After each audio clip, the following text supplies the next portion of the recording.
You can't fire the owner because Nope. he can't fire himself. Someone's head's going to roll, unfortunately, in this situation. And it's probably Stefanski and Barry. I saw on The Athletic. I don't think that's fair, by the way. Stefanski, that part. I agree. I was saying the other day on my podcast that Barry should be fired. And I said I wouldn't fire Stefanski, but a couple of people made the point of saying, well, if you fire the GM, you got to give him a chance to hire his own coach, which is fair. That's true. Mm-hmm. So I would fire Barry. I would hire a new GM. If that GM thinks Kevin Stefanski's a good coach, wants to stick with him. Right. The situation in Cleveland has escalated with the NFL. Sources indicate GM Andrew Barry is prepared to move on from head coach Kevin Stefanski if he refuses to elevate Shedeur Sanders. The Browns are weighing a major quarterback change. Leadership appears to be aligning behind Sanders and pushing for immediate action. This is a high-stakes decision about control and the team's direction. I think it's unfair for me to comment in I guess, maybe on behalf of the industry. All I can say is this, the time that we spent with Shedeur, and what he's done throughout his college career is impressive. He's an impressive young man. He's a really good quarterback. Sometimes, fit comes into play. And I'd also say this, there are 4 more rounds of the draft. And then maybe lastly, it's less about where you get picked and what you do after you get picked. That's really the most important thing. Getting to know him over the course of the spring, he has a ton of resolve. Andrew Barry appears to be at a breaking point. Pressure from fans and within the organization to play Shedeur Sanders is intensifying. Barry is pushing for a move towards Sanders, while head coach Kevin Stefanski remains cautious about altering the depth chart. The divide is clear. One side wants acceleration, the other a measured rollout. The organization is under heavy scrutiny, and the focus has shifted to when, not if, Sanders sees the field. Has the 4th highest odds of any head coach this season to be fired. He's clearly on the hot seat. It's been a discussion for really a couple of years now, dating back to last season's 3-win season. And he's always had kind of hot and cold seasons. And now the sports books are saying he's 4th on the list. Number 1 is Mike McDaniel of the Miami Dolphins, Brian Dable of the Giants at 2, Shane Steichen at 3, and there is Kevin Stefanski plus 650 to be fired. This has moved beyond tension to outright stubbornness. Rather than elevating Shedeur Sanders, the staff has chosen Dillon Gabriel. The current depth chart looks less like a forward plan and more like resistance to change. Fans have been clear about who they expect to see, yet the organization keeps delaying. Every week without a real evaluation of Sanders slows development and blurs accountability. Cleveland is choosing a conservative approach when a decisive decision is needed, sending a message of uncertainty to both the locker room and the city. Now being the 3rd-string quarterback for the Cleveland Browns, was that so much was made out of unbelievable. He actually made the team as the 3rd-string quarterback. Like that was a big deal. Like that was somewhat of a surprise to a lot of people. He should have been the first pick in the draft. Kevin Stefanski appears to be doubling down to validate his approach. Despite sustained demand from Browns fans to see Shedeur Sanders reflected in chants, merchandise, and constant discussion, he continues to keep Dillon Gabriel in front on the depth chart. The decision functions as an assertion of control rather than a response to momentum. Even with clear signals from the fan base, Stefanski is staying with Gabriel and delaying a full evaluation of Sanders. It is a deliberate choice to maintain his plan and pacing, not to accelerate change. Cleveland is prioritizing continuity over recalibration, keeping any transition to Sanders on hold. But yeah, I mean, the Browns are in a tough spot. They have wasted. You traded a ton of high draft capital to get Deshaun Watson. You've gotten nothing out of Deshaun Watson and missed an opportunity. Like, who knows who they would have drafted. Now, maybe they would have screwed up those picks and the Browns would still be in bad shape. Andrew Berry is likely frustrated watching Dillon Gabriel default to conservative throws while the offense stalls. From a football perspective, this appears to be the hill Kevin Stefanski is choosing to stand on. Keeping Gabriel ahead of Shedeur Sanders has limited the unit's explosiveness and prevented a full evaluation of a higher ceiling option. Drives end quickly, field position flips, and momentum is lost while Sanders remains on the sideline. Fan patience is wearing thin. Each ineffective series intensifies criticism and shifts scrutiny toward the coaching staff's criteria for the depth chart. With every additional snap for Gabriel, the decision reads less like an open competition and more like rigid adherence to a plan that isn't producing results. The optics are clear. A dynamic quarterback sits while a cautious approach keeps the offense in neutral. If this continues, accountability questions will grow inside and outside the building. What performance benchmarks keep Gabriel ahead of Sanders? When will Sanders receive first-team reps in live situations to allow a fair comparison? The front office must decide whether to preserve continuity or pivot toward a timely assessment of Sanders. The longer the current approach stays in place, the more it signals stubbornness rather than adaptation, and the more pressure mounts to realign the plan with on-field output. I honestly see it happening if the Browns lose a bunch of games. Like if they get 5 wins or less, I see the report coming out now that Stefanski will be fired. I don't want it to happen. I want the Browns to be good, win a bunch of games. I think that they're going to be a team that is slept on and can at least get 7 wins, which is why if they don't, I see Stefanski getting all the blame for that, and there'll be a new coach in Cleveland. Because their players, to me, are there once again. We've talked about the incredible rookie class. The approach in Cleveland lacks consistency. One week, Andrew Berry signals he wants Shedeur Sanders on the field. The next, Dillon Gabriel gets the reps and the plan stays conservative. Through it all, Kevin Stefanski shows limited urgency despite pressure on his job security. Fans are asking for an offense that can push the ball, change field position, and produce points. When he led college football in completion percentage and he threw almost 40 touchdowns for over 4,000 yards, how tall was he? Because they make it seem like he shrunk all of a sudden, RC. Oh, how lively was his arm? Because all I know is somebody did that. Somebody threw for over 4,000 yards, somebody threw for almost 40 touchdowns, and somebody led college football in completion percentage. Now, I'm trying to figure out, what I try to figure out all the time, Mel, is how a guy that hadn't played football in almost 5 months. Shannon Sharpe has publicly defended Shedeur Sanders and criticized those questioning him. Sanders has earned higher recognition and some fans are responding negatively. Although there's debate about whether he belongs on a second team list, Sharpe maintains that Sanders' career is clearly ascending. Reactions on social media are mixed. Some users are angry, others are surprised, and a few say they anticipated this result. The conversation remains active. When reports confirmed that Shedeur Sanders had been elevated from second team to near top tier status, Shannon Sharpe issued an emphatic response. He delivered a detailed rebuttal to critics, underscoring why Sanders deserved the promotion and directly challenging those who doubted the decision. I don't think that he was underprepared during these meetings. I don't believe any of these stories that he showed up arrogant and that he was bombing his interviews. I mean, you watch the film, he's on time, he's on point.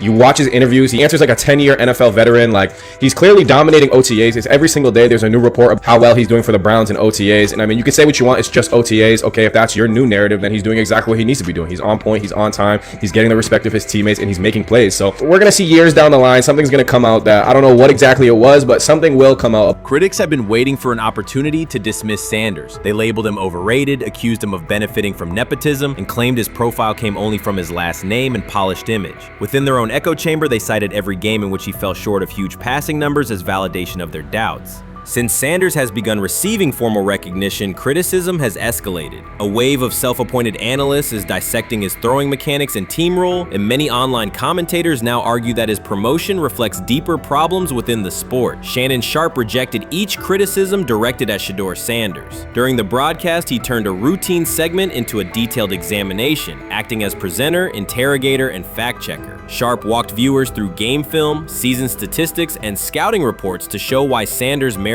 his recent promotion. Whenever a panelist claimed Sanders had not earned the role, Sharpe countered with completion percentages, efficiency ratings under pressure, and documented late-game drives that changed outcomes. He stressed that the backlash was driven less by on-field evidence and more by reluctance to revise earlier opinions. Sharpe argued that critics were upset not because Sanders lacked qualifications, but because his progress contradicted their initial narrative. By the end of the discussion, Sharp had moved past simple defense and reframed Sanders as a clear example of performance-based advancement, demonstrating that early predictions can be wrong. Never heard of no Dylan Gabriel or Tyler Shock. What the hell is that? So how is Shedeur Sanders going behind them? I'll tell you how. Collusion. 4 different times they passed on him. How the hell does that happen? 4 rounds. It doesn't happen to a quarterback. We've never seen anything like this before. Shedeur Sanders with the watch. Shedeur Sanders with his bravado. Shedeur Sanders with this supposed arrogance or whatever. Shedeur Sanders' advancement did not happen by chance. While detractors questioned his resume online, he continued to prepare, attend every practice, and deliver accurate throws under pressure. The contrast between his output and the complaints directed at him has been stark. Some critics even argued the selection committee was, quote, biased toward performance, as if rewarding strong play were improper. Rumors quickly followed. Certain commentators speculated that a public relations push from the Sanders family must have influenced voters, suggesting everything from coordinated media strategies to alleged favors for coaches. None of these theories addresses the basic point. Sanders earned his promotion through consistent production, poise in the pocket, precise ball placement, and efficient decision-making. Shannon Sharp highlighted these facts during his response. He noted that Sanders' performance metrics justify the recognition and emphasize that resistance to the move stems more from prior prejudice than from substantive evaluation. For Sharp, the goal was clear: present the data, challenge unfounded claims, and correct the narrative. The discussion, therefore, became a broader statement about acknowledging merit and abandoning outdated assumption. Colin Cowherd defend college basketball coaches who have gotten a DUI, come to their defense and say they didn't need to be fired, that they deserve a second chance. But Shedeur Sanders drives 40 miles over the speed limit, gets a one-on-one ticket, and Colin Cowherd comes on his show today and says he's out on Shedeur Sanders. He's seen enough. He can't support him anymore.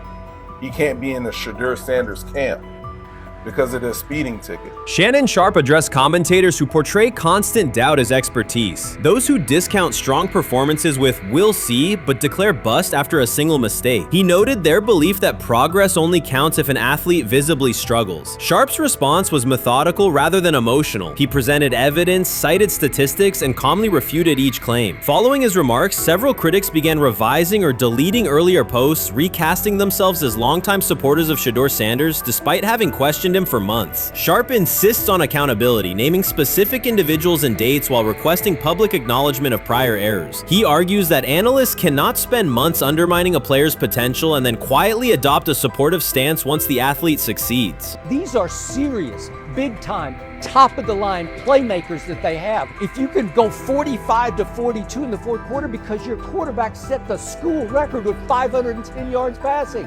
He was flawless. Shedeur is big time. I didn't know for sure, will it translate to the next level of competition?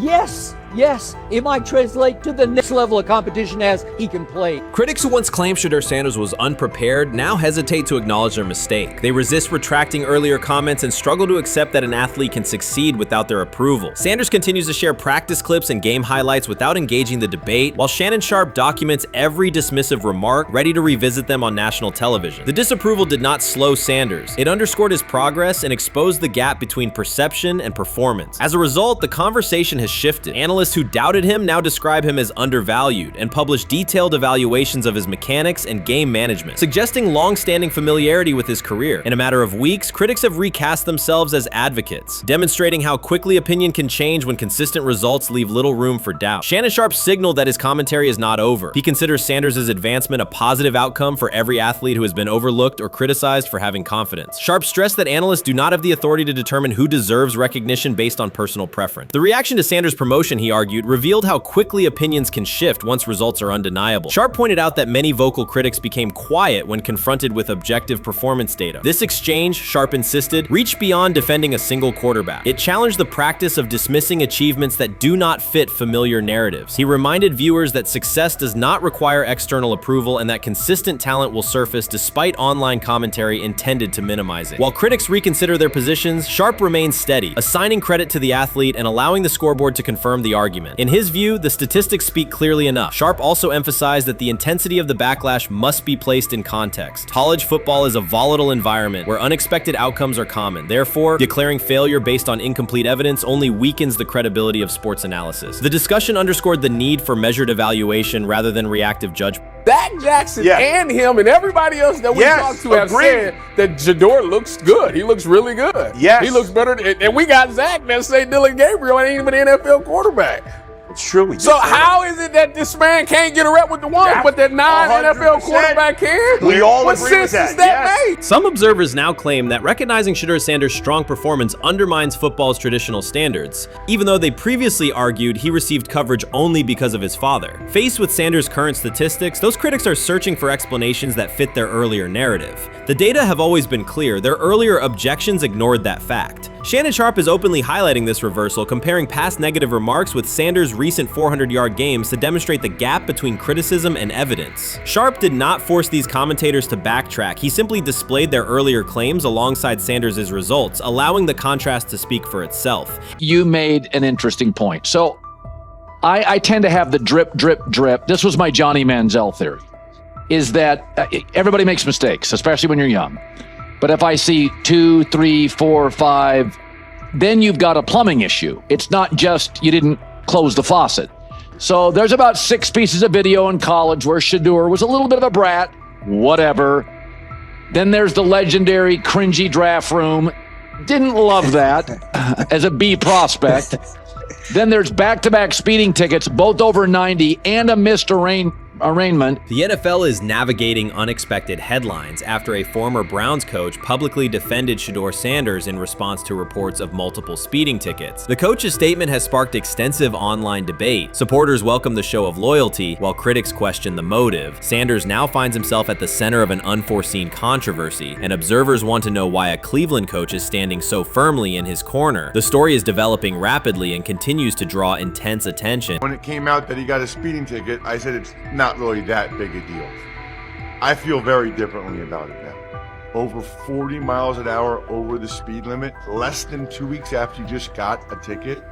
I don't know if that's entitlement or immaturity. There's got to be some teams that are feeling very good right now that they didn't draft him. Observers are focusing on Shedeur Sanders' recent speeding ticket, treating the violation as a measure of his character and sidelining his athletic, academic, and philanthropic accomplishments. The incident, driving 15 miles per hour over the limit in a borrowed Lamborghini, has drawn sharp criticism. In response, a former Cleveland Browns coach has taken the opportunity to comment, even though the franchise is widely viewed as unstable due to its frequent coaching changes and limited on-field success. By defending Sanders, he presents himself as an authority on discipline and leadership. The statement, coming from an organization seldom praised for stability, has nonetheless attracted considerable attention across the league.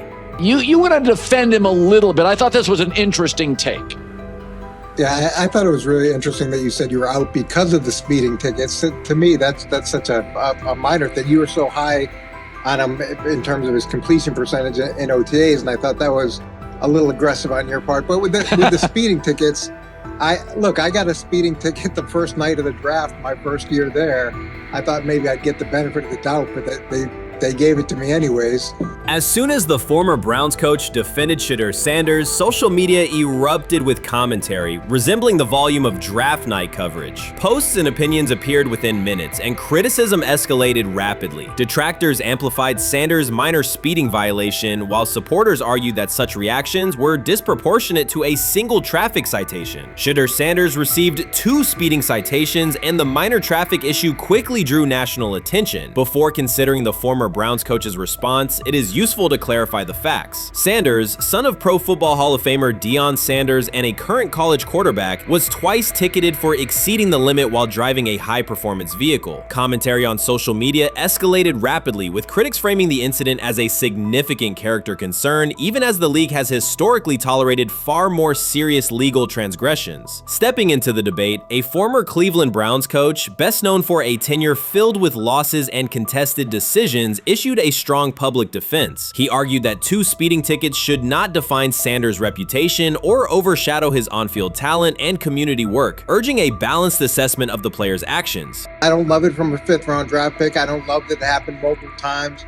but I do think that this is the first time he's been away from his dad, and there's going to be some growing pains. Now, would I sell my stock on it like you are? Not because of a couple speeding tickets, especially in light of the problems that Brown's quarterback room has had to deal with legally in the last few years. I mean, this is nothing. The debate quickly shifted from 2 speeding citations to broader claims about integrity, growth, and leadership. The former Browns coach framed the infractions as moments for personal development and urged observers to view them in context. Critics responded forcefully. Some called for disciplinary action, others questioned Deion Sanders' parenting, and a few sought to discredit the coach himself, despite his professional record already being widely analyzed across the league. The reaction underscores an apparent inconsistency in public standards. Fans often overlook on-field confrontations, heated sideline arguments, and other significant controversies, yet they treated Sanders' routine traffic offenses, speeding without evidence of reckless endangerment, as indicators of serious character flaws. If such minor violations were adopted as the primary measure of morality in professional football, many players would face similar criticism.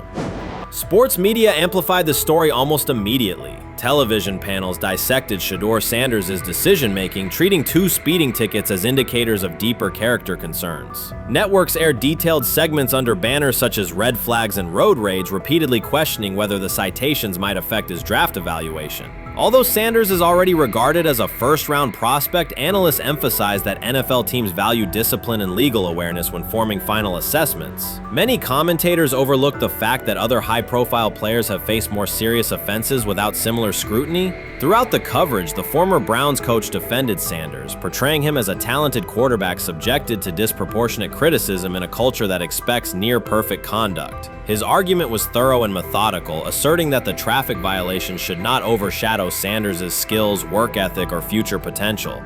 Commentators point out that the coach's intervention was not entirely selfless. He recognized the publicity potential. One day he was an overlooked figure from a struggling Browns era, the next he was a trending name across sports media. The discussion quickly expanded beyond Sanders' speeding citations to questions of image management and narrative control. Critics demanded disciplinary measures, public apologies, team sanctions, and formal statements, yet their objections seemed directed less at the traffic infractions themselves and more at Sanders' high profile, confidence, and resistance to traditional expectations. In practical terms, Sanders' brand remains intact. The coach secures renewed relevance, and the episode supplies another headline in the ongoing story of modern football. The next time Sanders is seen in a high-performance car, the debate will likely reignite, focused not on speed limits, but on the broader culture of the league. Meanwhile, new voices continue to join the conversation. Broadcaster Colin Cowherd has already weighed in, offering his own reassessment of the incident and its broader implications. Breaking news, Shedeur Sanders last night was pulled over going 100 miles per hour. All right, he clocked 101, 41 miles an hour over the speed limit in Cleveland. He will have the opportunity to fight the ticket in court. Now, I'm not exactly sure where he was pulled over, whether or not that it was in Ohio or whether or not that it was in his home state. But typically when you're going 40 over, that's flirting with the line of reckless driving. Folks, I gotta tell you, I don't understand what it is with these young men driving at absurd speed. Colin Cowherd's view of Shedeur Sanders shifted abruptly. Days after praising the quarterback's poise and skill, he appeared on air to declare that Sanders is overhyped, unfocused, and distracted by celebrity. The reversal was immediate, without any gradual reconsideration. Cowherd now frames Sanders' 2 speeding tickets as evidence of poor judgment, even though he has defended other quarterbacks facing far more serious off-field issues. The sudden, wholesale withdrawal of support leaves viewers questioning the consistency of Cowherd's criteria and illustrates how quickly media narratives can change when minor incidents receive outsized attention. This is okay. nothing. Okay. How much of this is? I mean, Jimmy Haslam has his hands all over Manziel, has his hands all over Deshaun Watson. Admitted it, man enough to admit it. I saw the reaction in the draft room when they took Shedeur Sanders. Pretty obvious it wasn't the coach and the GM's pick. How much is this? This team has 8 last place finishes in 13 years owning it. How much of this is we don't have a very good owner here like Washington, D.C. and the Commanders? Yeah, I didn't love the owner stepping in and saying, you got to take this guy in the 5th round.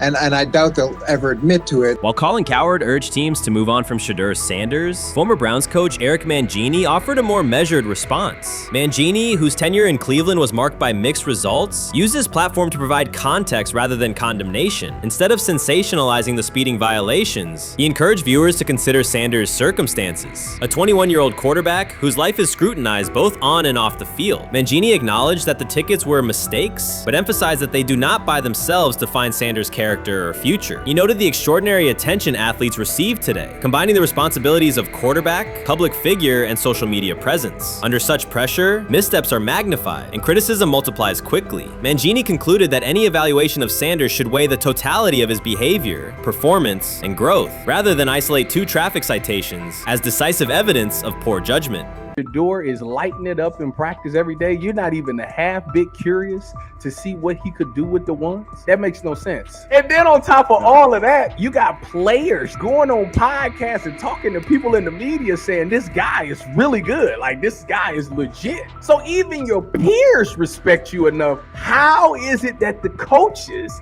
can't see that? It always starts with the players, where the players like, hey, you see that? You seen that pass he threw? The Cleveland Browns were taken by surprise when quarterback Shedeur Sanders stepped in for first-team snaps, asserting control of the drill and instantly highlighting deficiencies across the rest of the room. His confident command forced coaches to pause practice clips, reevaluate progressions, and consider immediate adjustments to the depth chart. Within minutes, discussions spread throughout the facility and online forums as fans weighed what Sanders' showing means for the current starters. The organization now faces an urgent, data-driven decision on whether Sanders should move up permanently. Shedeur Sanders arrived at Browns practice, took several first-team reps, and the entire quarterback group immediately felt the pressure. Coaches erased the whiteboard and reviewed their plans. Staff members exchanged concerned comments, and observers began asking whether Sanders was positioned to assume a larger role. Tony, every year we see at least 1 to 2 teams.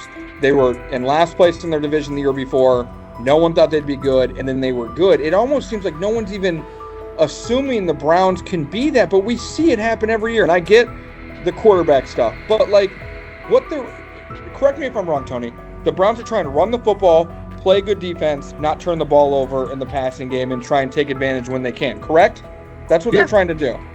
That was the 2020 offense. The Cleveland Browns are still searching for stability at quarterback. Deshaun Watson is yet to deliver consistent starter-level production that justifies his contract, and each game renews doubts about whether he can regain peak form. Behind him, rookie Dorian Thompson-Robinson shows promise but remains inexperienced and unpolished. Coaches are evaluating alternatives each week and may need to adjust the depth chart if progress stalls. The roster around them is built to contend now, so ongoing uncertainty under center is increasingly costly. As we talk about, we do believe in best player available. We do believe in positional value, and we didn't necessarily expect him to be available in the in the 5th round, and so we love adding competition to every position room and adding him to compete with the guys that are already in there. We felt like that was the appropriate thing to do. The Browns quarterback group is unsettled. Deshaun Watson has yet to provide the reliable, high-level play his contract demands, while rookie Dorian Thompson-Robinson remains promising but unpolished. Depth behind them consists mostly of veterans whose experience lies more in holding clipboards than leading offenses. The coaching staff needs an immediate answer, not a 3-year development project. Shedeur Sanders enters as that potential solution. At Colorado, he passed for more than 3,200 yards despite working behind one of college football's poorest offensive lines, consistently demonstrating poise, quick processing, and accurate ball placement under heavy pressure. Film shows steady reads and disciplined footwork, traits that offset concerns that his profile is built on family name or media attention. Cleveland viewed the signing as a low-risk, high-reward move. Early in camp, Sanders received a handful of first-team snaps intended merely as an evaluation. Those plays quickly changed practice tempo. The ball came out on time, receivers hit their landmarks, and the defense struggled to adjust. Coaches immediately expanded the review using phrases such as evaluate every option, an indication that the depth chart was no longer fixed. Watson sensed the scrutiny. Thompson-Robinson increased his urgency. Within minutes, competition in the quarterback room intensified. Sanders repeated that performance in subsequent sessions. His footwork remained clean, progression sharp, and throws firm and precise. Each strong rep forced staff to reassess the plan to keep him buried on the developmental track. The broader context magnifies the pressure. Cleveland's roster is built to contend now. Fans are weary of quarterback turnover, and the front office cannot afford another costly misstep under center. Around the league, rookie passers rarely wait multiple seasons anymore. Joe Burrow, Justin Herbert, CJ Stroud, and even late pick Brock Purdy established that precedent. If Watson opens the regular season and struggles, public calls for Sanders will grow, especially if the rookie flashes in preseason. Alternatively, another team could attempt to acquire him if Cleveland hesitates to elevate his role. Each scenario underscores the same reality. Sanders' emergence has turned a routine camp evaluation into a critical decision point for the franchise.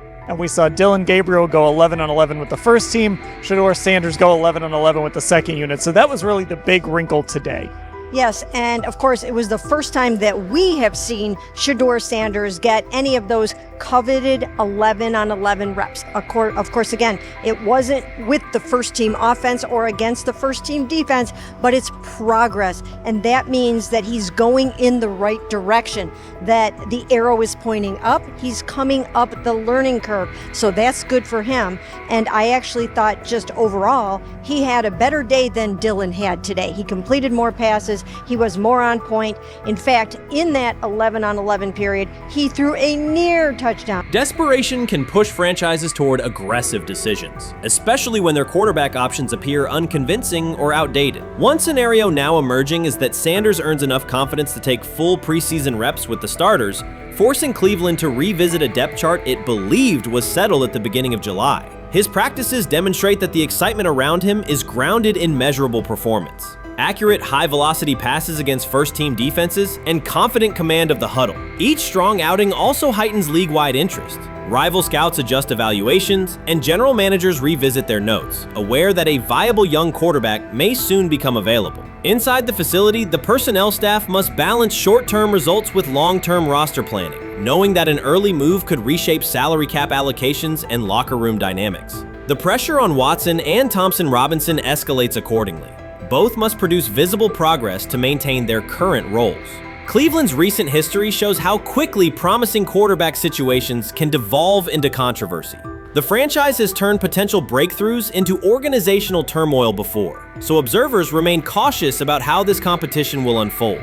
They say training camp decides depth charts, but Shedeur Sanders began fighting for his job long before he will step inside the Browns facility. While most first-year players squeezed in one last vacation, he slipped onto a private field in Texas, strapped on Cleveland's helmet and shoulder pads, pulled a fresh number 2 jersey over his chest, and started rifling timing routes as if it were the opening drive of week 1. No cameras, no hype track, no product placement, just sweat, cadence, and ball placement. A rookie does not rehearse in full game gear unless he already envisions himself commanding the huddle. Plenty of observers shrug that clip off. They insist the 5th rounder, quote, isn't ready, cling to depth chart conventions, or whisper that the name across his shoulders did most of the talking on draft day. Maybe it is the Deion connection, maybe it is a preference for prospects who blend quietly into the background, or maybe the league's gatekeepers fear the possibility that the kid is better than the quarterbacks they have spent months promoting. Whatever the motive, the countdown has started, and video rarely lies. Shedeur Sanders is not preparing to arrive. He is preparing to lead. Footage of a 22-year-old quarterback running live reps in July should dominate highlight loops, but it barely registers on national outlets. Why? It ruins the tidy narrative. The easy storyline paints Shedeur as a pampered legacy prospect banking on his father's fame. Yet the tape shows something different. A rookie drenched in afternoon heat, drilling footwork, calling protections, and imagining cover 2 rotation before the first official meeting ever takes place. Elite mental prep looks boring on social feeds. It looks devastating when the season starts. Walk into Cleveland's quarterback room and you step into politics, not simply competition.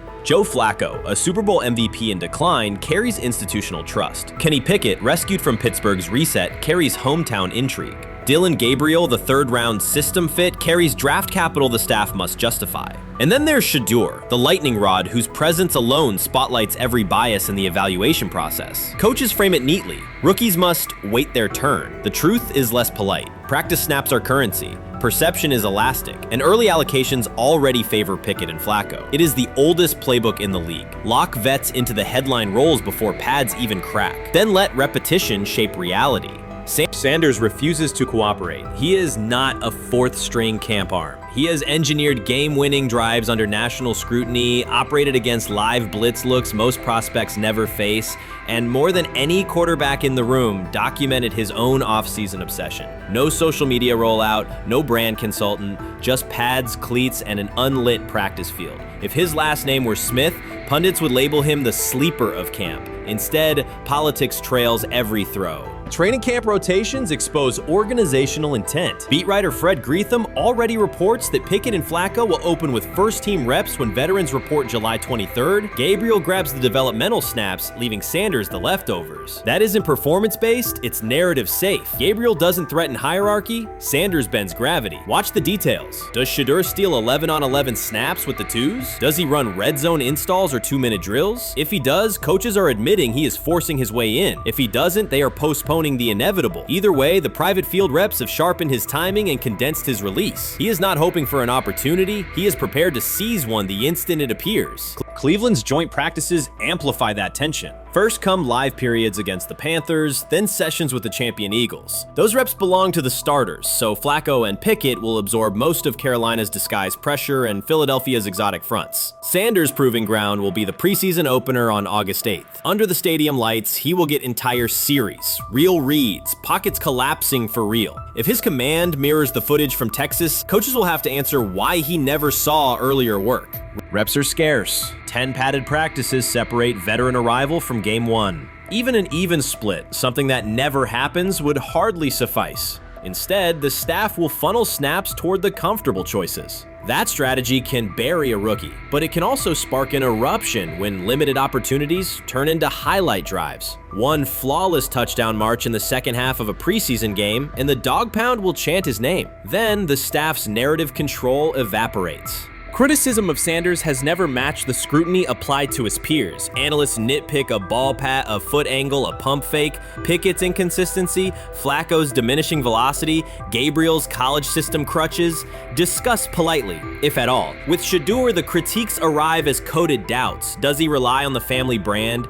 Is he coachable? Can he stay humble? That double standard is as old as the league's resistance to outspoken black quarterbacks.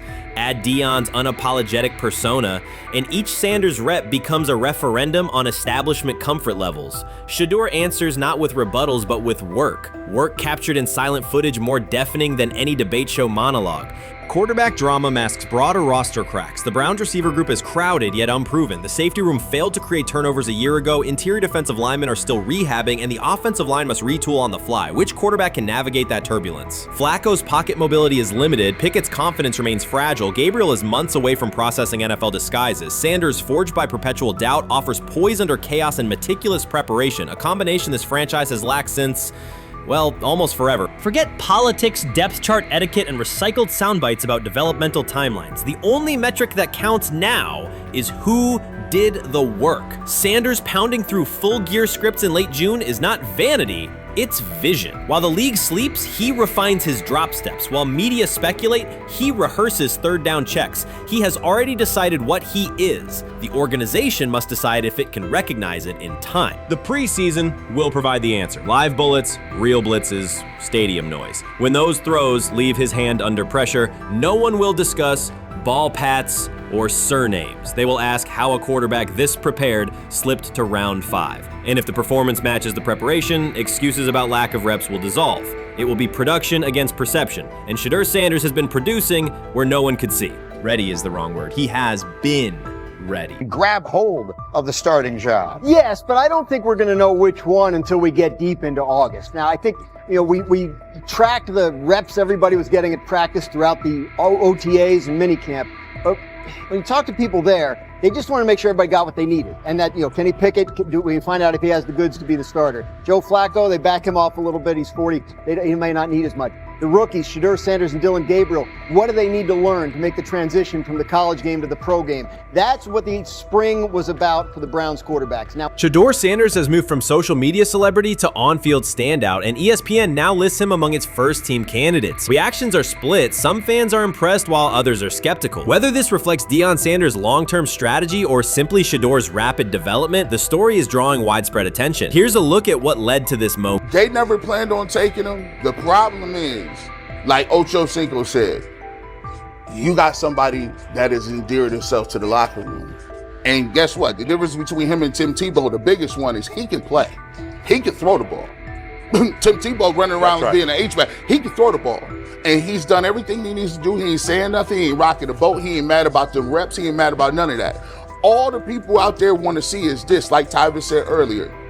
We want to see what he can do with Jerry Jeudy. Online reactions are sharply divided. Some fans strongly support Sanders, while others argue he is overrated. Traditional analysts cite statistics and claim his recognition comes mainly from his father's name. Sanders supporters are actively celebrating his rise and already predicting a future NFL career. Sports media outlets have made his candidacy a central topic of debate. The discussion now extends beyond statistics and victories to include his marketability, public image, and on-field presence. Sorry. Is Shedeur Sanders going to get a chance to win this job? Do you believe he gets a legit shot to win this job?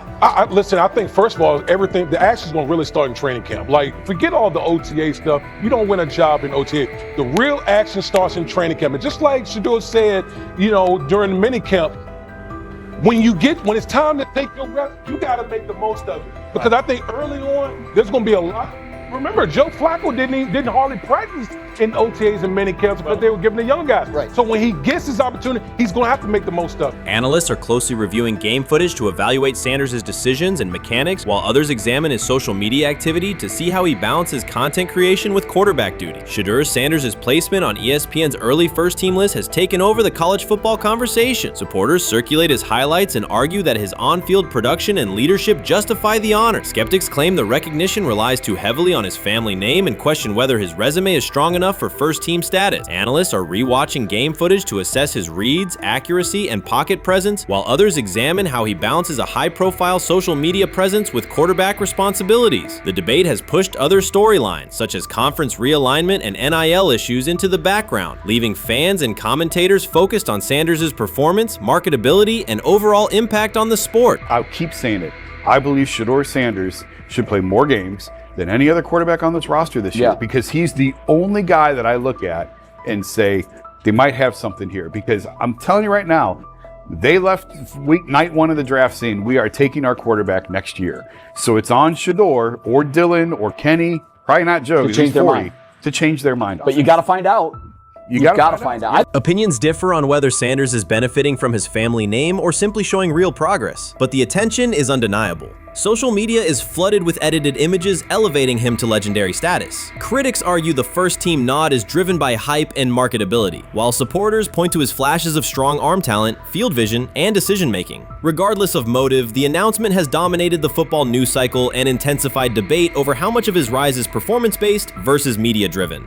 Highlight reels rarely show Sanders' turnovers, late-game mistakes, or inconsistent stretches. Being named to a first-team watch list suggests sustained dominance, something Sanders has displayed only in flashes. His selection appears driven as much by brand recognition and media appeal as by performance. ESPN's decision has intensified debate. Data-driven critics post statistics that question his resume, while passionate supporters predict awards and future NFL success. Commentators recall a time when first-team consideration required years of proven excellence. Yet many fans already see the announcement as confirmation that Sanders is on track for major college football honors. Shedeur Sanders has earned first-team reps when training camp commences later in July. I'm not saying like he's the first guy up when you do 11 on 11s day 1, 2, 3, 4, 5 at training camp. I'm not necessarily saying that, but he's the one quarterback that we didn't get a chance to see take reps with the ones.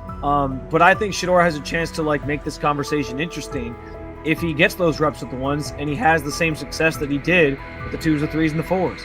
I have confidence he can show you something, but I got to see it. We all got to see it before we can actually judge that. Some believe Deion Sanders is already preparing for an award ceremony, while others are furious, threatening to protest ESPN's credibility over Shedeur's first-team mention. Critics argue that honoring Sanders without a full season of elite play undermines college football standards. Supporters insist his performance and profile justify the recognition. The debate reflects a broader clash between traditional merit-based evaluation and modern modern brand-driven visibility. In today's landscape, first-team consideration is no longer only about statistics. It also involves marketability and audience engagement. Whether welcomed or rejected, Sanders commands attention and embodies the sport's shift toward both performance and personal brand. How you feeling? I'm getting there. You see what I got on, right? That's why I was asking how you help for it. Yeah, I'm getting there.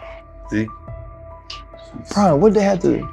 I had blood clots. Okay. And they amputated, you know. But I work with it. Man.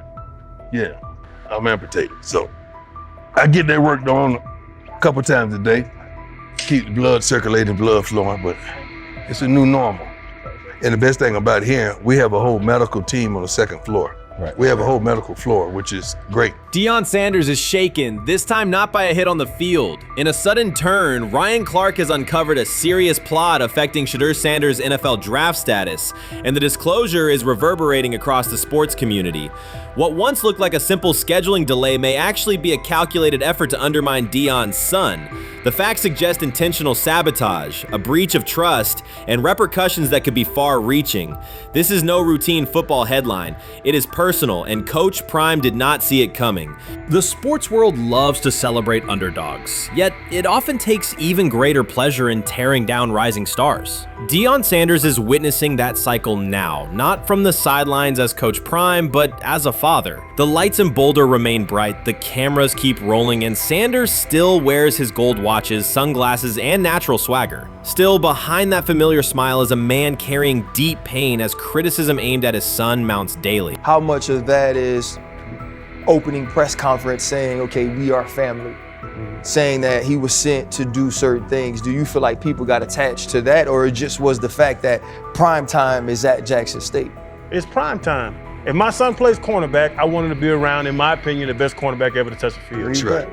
If my son played DN, I'd have to talk to you and tell me who's coaching the DNs. That's but right. I was sending my son to play for prime. His pain does not come from critics or losses, but from watching his son, Shedeur Sanders, get pulled into a system where politics outweigh performance. By every metric, arm strength, accuracy, field vision, Shedeur belonged in the top 3 of any NFL mock draft. Defensive coordinators who tried to unsettle him know he never flinches. He owns the unteachable leadership trait that turns strong prospects into franchise cornerstones. Then the narrative shifted. Draft boards that once placed him 2nd or 3rd slid him to 5th, then 12th, and eventually out of the 1st round on some lists. Analysts grew cautious, executives became vague.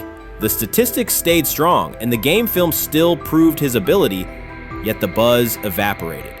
The abrupt silence felt deliberate and wrong. Former NFL safety and respected analyst Ryan Clark then delivered an unfiltered disclosure, not on a scheduled TV segment, but in an unscripted comment. He stated plainly that influential figures inside the league were not overlooking Shedeur Sanders. They were actively holding him back.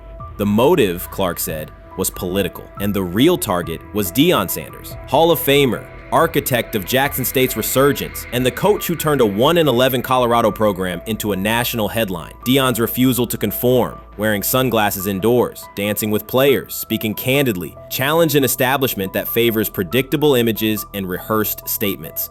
According to Clark, that resistance to tradition was not forgotten.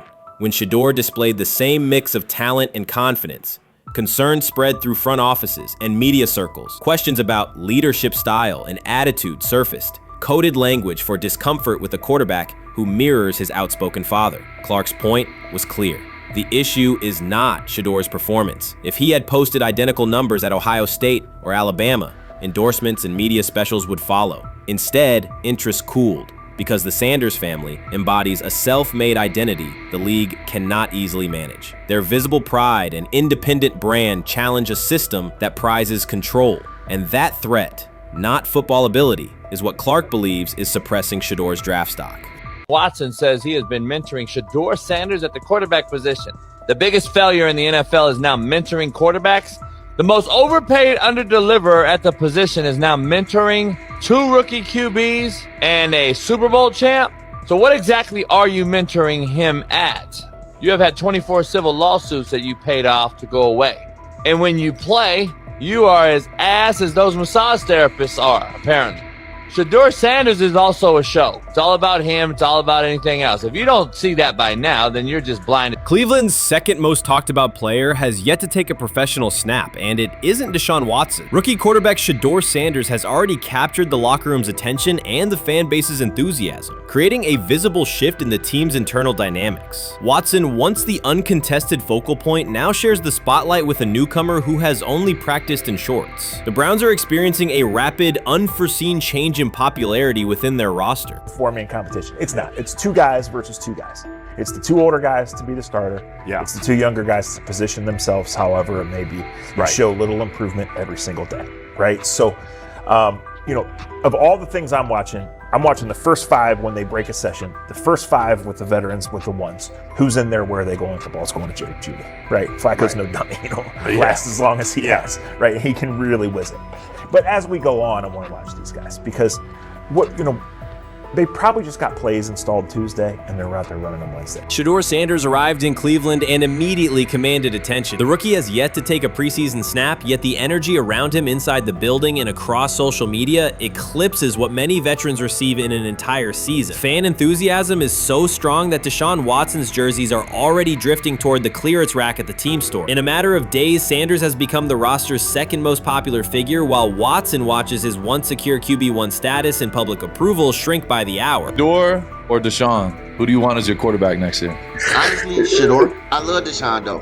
Like, I don't understand all the hate for Deshaun. You get hurt and you get booed, bro. That's foul. That might be the foulest I ever seen. The Browns' social media staff posted a single candid photo of rookie quarterback Shedeur Sanders releasing a warm-up throw, and the response was immediate and overwhelming. Fans saturated timelines with edits of themselves alongside him, while Deshaun Watson's routine practice reps drew comparatively little notice. Although an official Sanders jersey has not been released, unauthorized versions are already moving at a pace that exceeds merchandise sales for several other AFC North teams. The surge in interest marks one of the most intense fan reactions Cleveland has experienced in recent memory. The excitement surrounding Shedeur also triggers a wave of criticism. Veteran analysts, anchored in a 1980s mindset, question whether his style will translate into lasting success. They focus on his NIL earnings, social media presence, and visible confidence, arguing that the image overshadows substance. To them, outward self-assurance appears to be a distraction rather than a competitive asset. Even a simple smile or brief display of personality is cited as evidence that he lacks the measured discipline they expect from a starting quarterback. Critics claim Shedeur Sanders is notable only because of his father, overlooking the performance he delivered at Colorado. Many of those same observers ignored the Buffaloes until Deion Sanders made national headlines, yet they now question whether his son has earned the attention. They want rookies to keep quiet, carry clipboards, and wait 2 seasons before challenging for a starting role. Sanders is disregarding that script from the moment he arrived. His presence has already turned Cleveland's quarterback discussion into a genuine two-man competition before a single preseason snap. Deshaun Watson maintains publicly that the situation does not concern him, but it is hard to believe the pressure is not real. A fully guaranteed contract protects his paycheck, not his standing in the locker room. Sanders, meanwhile, is translating charisma and early momentum into tangible influence with teammates, coaches, and fans, reshaping expectations for who will lead the Browns on opening day.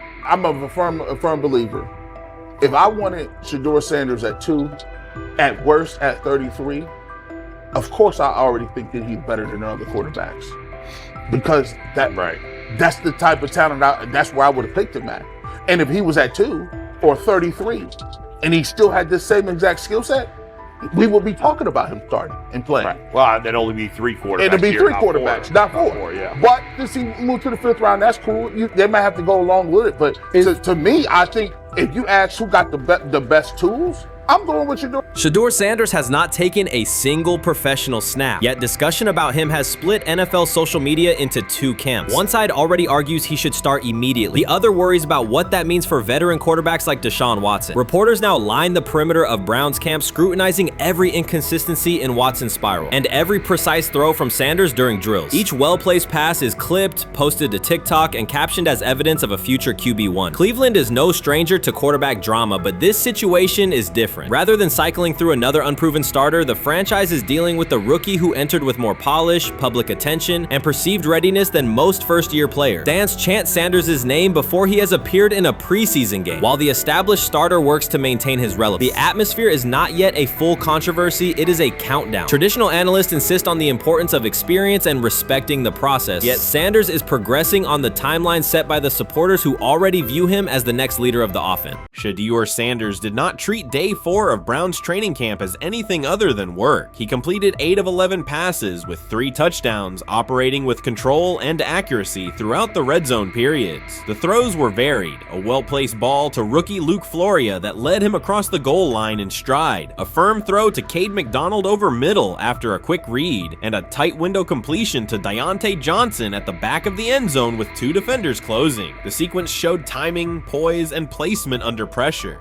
While national attention centered on Joe Flacco's underneath completions and Kenny Pickett's option and rollout periods, Sanders produced scoring plays on schedule. The performance was not the product of broken coverages or end-of-period reps. It came within structured work with defenders in position and the offense executing standard progressions. The accuracy rate, 8 completions on 11 attempts, reflected consistent mechanics and decisions. The operation was steady from huddle to snap to finish. Despite that session, the distribution of first-team snaps did not change. Camp logs indicated that Pickett and Dillon Gabriel continued rotating with the starters, while Sanders remained primarily with the second unit. With the first preseason game approaching, that choice drew more attention from observers who expected productive days to be followed by expanded opportunities. The question surfaced again: what additional evidence is required to evaluate Sanders with the top group? The 3 touchdowns illustrated different aspects of his profile. On the throw to Floria, Sanders used a measured trajectory to lead the receiver away from contact and into the end zone. On the ball to Johnson, he identified leverage, held the safety with his shoulders, and delivered to a precise spot at the back line. On the throw to McDonald, he eliminated the first read, reset, and drove the ball into the window before the hook defender could squeeze it. Each score reflected a particular tool: anticipation, manipulation, and velocity within standard timing. Comparisons to the other quarterbacks were straightforward. Pickett produced 2 touchdowns but placed 1 late ball that exposed a receiver to contact near the goal line. Gabriel accounted for 1 score, with additional gains coming on checkdowns and designed movement. Flacco advanced the ball in short increments without finishing drives during the same period. Sanders converted opportunities into points repeatedly and without turnovers. The rotation, however, remained unchanged. Head coach Kevin Stefanski and the staff continued to allocate first-team work to the same group, describing the process as an open evaluation. In practice, that has meant extended starter reps for Pickett and Gabriel, veteran scripts for Flacco, and second unit periods for Sanders. The disconnect between output and opportunity was notable, particularly given the stated goal of reaching an early decision at quarterback. When asked about the timeline recently, Stefanski said the preference was to decide sooner rather than later, an acknowledgement that the window for assessment is limited as preseason approaches. Speculation about motives is common in such situations. The discussion has included references to front office perspectives and ownership influence. Owner Jimmy Haslam is widely viewed as supportive of drafting Sanders. General manager Andrew Berry is known for prioritizing fit, traits, and process within the roster building model. Stefanski reports to Berry, and the practice plan reflects coaching evaluation within organizational parameters. None of that guarantees any outcome. It does explain why rotations can remain conservative even after strong individual periods. Regardless of internal views, the most useful next step for the evaluation would be a defined set of first-team snaps for Sanders to put comparable tape next to his peers. There was also outside attention on several practice segments from earlier in camp that showed Sanders throwing during lulls to non-receiver personnel, ball attendants, staffers, and assistants, while other quarterbacks were in script with full units. Those clips circulated widely and were interpreted by some as dismissive. Sanders addressed questions about it by narrowing the focus to preparation, explaining that his responsibility is to be ready for the work assigned and that he has adjusted at every level of competition, from HBCU ball to the Power 5 and now the NFL. The response matched his general approach: acknowledge the situation, maintain routine, and continue to execute when the next period begins. The broader draft day and narrative context remains part of the conversation. Sanders' college resume included efficient production and high completion rates across across 2 programs, culminating in national recognition such as the Johnny Unitas Golden Arm Award. His selection in the 5th round was driven by varying evaluations of projection, scheme fit, and development timelines. The result is the current environment. He must present his case within limited windows, then wait for access to the next rung of competition. That does not make the process unfair, it makes it exacting. The best answer, for him and for the staff, is additional, comparable reps and clear tape. Fan reaction after day 4 was direct. Social accounts and comment threads filled with assessments that centered on performance rather than reputation. Sanders produced 3 touchdowns, avoided negative plays, and showed command in the red zone. Supporters pointed to that tape and asked for opportunities with the starters to verify whether the same rhythm carries over with the top receivers and linemen. The message was not about headlines. It was about the logic of evaluation in a compressed calendar. From an operational standpoint, Sanders' day reflected consistent fundamentals. His base was disciplined, his eyes matched his feet, and his timing aligned with route depths. On the Johnson score, he used a subtle shoulder turn to hold the safety before resetting and throwing to the back line. On the McDonald throw, the ball was out on the second hitch, arriving before the defenders could converge. On the Floria play, the arc and placement minimized the hit risk and maximized the run-through. Those are portable traits. They translate across units if the timing with receivers is established through reps. The staff's balancing act is real. They must prepare the presumed week 1 starter with sufficient continuity while also giving developmental players enough exposure to judge ceiling and floor. That tension is present in every camp. The cleanest path through it is to carve out defined first-team sequences for each competitor and evaluate the tape against comparable defenses and situations. High red zone, low red zone, 3rd and medium, and 2-minute. Sanders' performance on day 4 strengthened the case for such an allocation. Context matters off the field as well. Earlier in the offseason, 2 speeding citations, 91 miles per hour in Brunswick and 101 miles per hour in Strongsville, prompted public comment from Barry, who emphasized standards and safety. Sanders accepted responsibility, stated that he learned from the incidents and moved on. In camp, he has kept the focus on football tasks, install retention, cadence management, protection IDs, and post-practice review. He has also continued to build rapport across position groups, including veteran receivers and defensive backs, so that timing and expectations are clear when reps arrive. None of this diminishes the experience of the veterans in the room. Flacco has decades of film, Pickett has multiple seasons of NFL starts, and Gabriel brings mobility and a defined collegiate profile. It does, however, underscore the purpose of camp, to align decisions with current performance. Sanders produced the most efficient scoring period of the day. The next logical step is to see that operation with the starting unit, document the results, and compare them to the other candidates under the same conditions. The preseason opener will compress timelines further. Install packages expand, and coaches begin to narrow personnel groupings. If the objective is to identify the quarterback who can operate the offense most cleanly on Sundays, then structured exposure now will give the staff better information later. A small but deliberate set of first-team snaps for Sanders, scripted early downs, a 3rd down sequence, and a red zone series would provide data without disrupting broader preparation. Until that occurs, Sanders can only continue to control process and execution. Day 4 showed what that looks like when opportunities align. Efficient reads, disciplined mechanics, and finishes in the end zone. He did not seek attention for the sequence. He put it on tape. If the evaluation remains consistent with the stated competition, comparable snaps should follow. If they do, the staff will have a clear, side-by-side measure. If they do not, the question from observers will remain the same. What more needs to be seen to justify the look?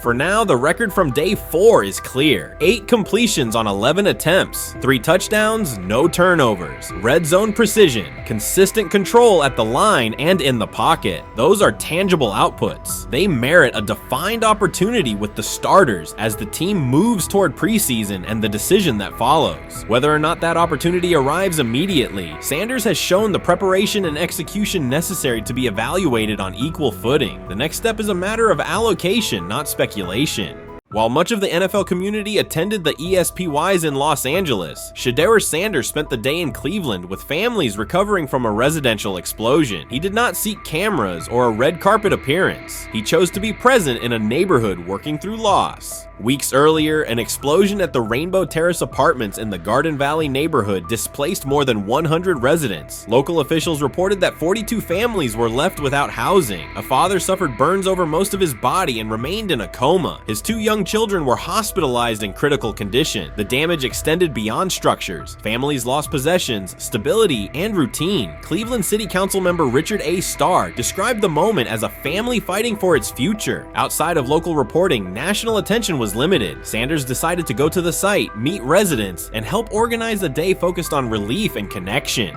The decision drew questions almost immediately. Some asked why he was not at the ESPYs, others questioned his motives. Sanders did not respond with counter-arguments. He explained simply that he felt an obligation to be present and that he would act on that conviction. This was not a team-scheduled appearance. He promoted the gathering himself, arrived without ceremony, and spent the day with residents. His approach emphasized listening, participation, and time. The event, which he called the Garden Valley Fun Fest, brought a large turnout over several hours. The purpose was straightforward: create space for families to reconnect and for children to play, even as recovery work continued. Sanders threw passes with kids on the blacktop, joined in games, and spoke with parents and grandparents about what they were facing next. He moved through the apartment complex and common areas with minimal staff support. Browns defensive lineman Michael Hall Jr. attended and interacted with residents as well. There were no speeches or staged moments. The focus remained on residents and their needs. Questions about visibility persisted as photos and short clips circulated online. Some criticism framed the visit as a substitute for a higher profile appearance in Los Angeles. Sanders kept to the same message. The priority was to support a neighborhood coping with displacement and uncertainty. He did not present the choice as a protest of any event. He presented it as the correct use of his day.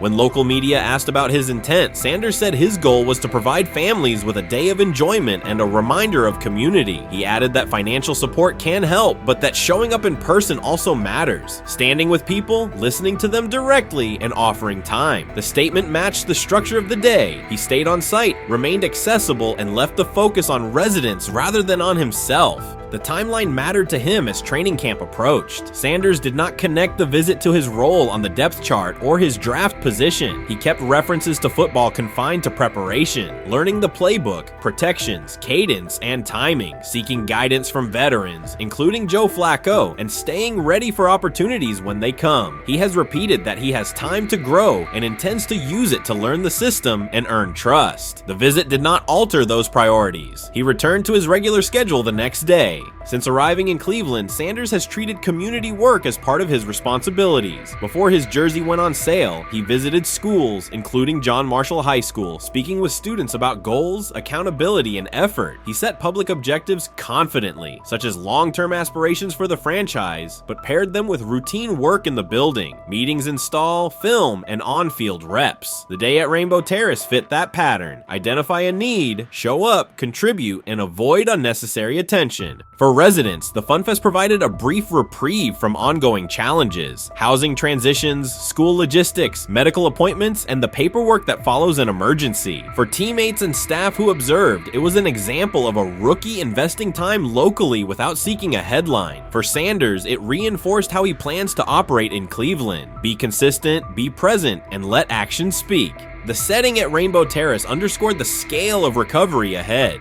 Families described the first weeks after the explosion: nights in temporary housing, efforts to replace clothing and essentials, coordination with agencies and community groups. Sanders moved from group to group, speaking with parents about their immediate needs, greeting elders who came to watch the activities, and encouraging kids who wanted to throw a football, run races, or take a photo. He kept the schedule flexible so residents could arrive and leave as they were able. Community partners and volunteers handled tables for supplies, simple games, and refreshments. There were no sponsor banners or organizational pitches. Residents organized as they usually do, checking on neighbors, guiding children, and sharing updates. Sanders' role was clear: participate, make time, and listen. The presence of a recognizable player brought energy, but the purpose remained practical: create a normal afternoon in a place that had not felt normal since the blast. Online reaction covered the full range of opinion. Some posts praised the decision and the event's tone. Others questioned why a rookie would skip a high visibility awards show. Sanders did not try to manage that conversation. He maintained the same explanation. He chose to spend the day where he believed he could be useful, and then he returned to his football schedule. The approach was consistent with how he addresses other topics: answer directly and move on to the next task. The same measured approach appears in his preparation for camp. Sanders has not asked for public guarantees about reps. He has focused on install recall, cadence, and protection IDs, route timing, and situational work. He has sought input from veterans, thanked teammates who have provided guidance, and spent time with receivers and linemen to align on communication. Coaches have emphasized that the quarterback competition is a process, and Sanders has accepted that framework. His emphasis remains on readiness. None of this overshadows the experience and resumes of other players on the roster. It does provide a clearer picture of how Sanders operates as a professional. He separates off-field actions from promotional efforts. He keeps football preparation focused on what he can control. He communicates with teammates across position groups so that timing and expectations are shared. He does not try to steer attention in his favor. He tries to make steady progress. The day in Garden Valley was one example. He arrived without a speech, stayed for hours, and left without an announcement. He did not ask for recognition, he offered time. Residents responded in kind. Kids lined up for catches and races. Parents and grandparents asked about camp and wished him well, and neighbors coordinated rides and schedules around the event. The atmosphere felt like a neighborhood gathering, not a media production. Local leaders who were present or who spoke later emphasized that recovery will take months. Families will continue to navigate housing, healthcare, and daily logistics. Events like the Fun Fest do not resolve those issues, but they help sustain community connections and morale. Sanders' contribution was to create a space for that to happen and to treat the day with the same seriousness he applies to practice, plan, execute, and keep the focus where it belongs. As the preseason approaches, Sanders will continue to compete for opportunities on the field. He has said he will be prepared when called upon, and that he understands the importance of mastering details before focusing on outcomes. The organization will make decisions based on evaluation, and he will accept the results while continuing to improve. The off-field choices will remain consistent, identify needs in the city where he lives, and contribute in direct, practical ways. The core elements are simple. A neighborhood suffered a significant loss. Residents faced immediate and ongoing challenges. A rookie quarterback chose to spend a day there, without a press conference, without a schedule of talking points, and participate in a community-led event designed to give families a break and remind children that play still has a place. He provided presence, not a headline. He listened more than he spoke. He returned to work the next day. In a league and media environment that often prioritize visibility, Sanders made a different choice. He kept attention on people, not optics. He placed value on time spent in person rather than on appearances. He continued to build trust in the locker room and in the city through steady conduct rather than declarations. That approach, measured, direct, and consistent, will shape how he is viewed in Cleveland as much as any public statement could. The outcome of his football career will be decided on the field by installations learned, reads made, throws delivered, and games played. The outcome of his role in the community will be measured by smaller, quieter moments. Afternoons like the Fun Fest, school visits, and unannounced stops where listening matters more than being seen. For Cleveland residents at Rainbow Terrace, the takeaway from that day was straightforward. Someone who represents their team showed up, stayed, and participated without fanfare. For Sanders, it was the same. Do the work in front of you, whether that is a practice period or a neighborhood event, and keep the focus on the people who are affected most. So before your final year at Miami, there's a lot of conversations revolved around Shedeur Sanders. Obviously, I'm assuming you guys have a great relationship. Some of the clips you've seen and stuff like that. What is it like for you to have like this rivalry with Shedeur? I don't have a rivalry with him. That's my boy. So at the end of the day, this whole process, we thought me and him were going to be 1 and 2 the whole time. Whether he's 1, I'm 2, whether I'm 1, he's 2. And so that's just always been, our mindset. It didn't go that way. I thought he was one of the better quarterbacks in the draft as well, even throughout college. A lot of stuff out there on him ain't really, the truth, just because they spin it different ways. Like they spin stuff about me different ways. But I mean, when he gets his chance, become a starter, I know he's gonna make the most of it. And I'm ready to get back to work with him, after the season, talk some more stuff to him. Cam Ward directly challenged the uneven standards applied to Shedeur Sanders, calling them inconsistent and unfair. By insisting that performance, not politics, guide evaluation, he shifted the discussion from one player to a league-wide problem. Sanders' treatment now serves as a test of how the NFL supports and evaluates emerging quarterbacks. I feel a special relationship with him, especially me. First getting to know him 5 years ago when I started working with him. But it didn't surprise me because he's a good quarterback. It doesn't get a lot of the credit that he deserves. Especially the plays that he made in Colorado, a lot of quarterbacks and coaches are making those plays. So when he gets this opportunity, I'm pretty sure he'll have it soon today. He'll make sure he'll make plays on the field. Cam Ward's public challenge to the treatment of Shedeur Sanders brought the issue into clear view. For months, discussion around Sanders has centered on his profile, major compensation, a prominent Nike deal, and the expectation to stabilize a struggling franchise. Rather than a standard evaluation of a top prospect, he has faced sustained skepticism from analysts, fans, and league voices. Ward's comments underscored that the standards being applied to Sanders diverge from those used with other rookies. By stating it directly, he did more than support another quarterback. He identified a broader problem in how the league responds to young players with significant visibility. The takeaway is direct. Assessments should reflect on-field performance and development, not external narratives. A generational talent. I'm gonna prove him right. I'm gonna prove him right, don't worry. Oh my God. An article came out today. I'm generational. So I guess it's article versus article. I like that you think that, man. But we all know the truth. What? Trav gonna be first? You generational, I'm legendary. That's cool. We can be legendary. Legendary get their ass. We'll start going in like 5 minutes. Shedeur Sanders entered the league with more than a playbook. He brought a public brand, a family legacy, and expectations unusual for a first-year quarterback. Before his first regular season throw, he was already positioned at the center of attention. Rather than assess him on that reality and his on-field ability, many voices reduced him to marketing, treating visibility as proof of hype instead of performance. Cam Ward pushed back on that framing. His point was simple: judge Sanders by the same criteria applied to other rookies. With Sanders' resume, production, leadership, and composure, most first-year quarterbacks would be discussed as long-term cornerstones. The evaluation should be consistent, focused on development and results, not perception. This is the process with Shedeur, who I know is a buddy of yours, and how do you think both of you guys will end up doing it? I think we'll both end up being one of the best quarterbacks in the league. I just think the work that me and him are willing to put in, the relationship we have to constantly compete each and every day, to better our craft, for ourselves. I just think it's gonna end up paying off for us in the long run. Do you guys kid each other about who's going first, and how much does that matter to you?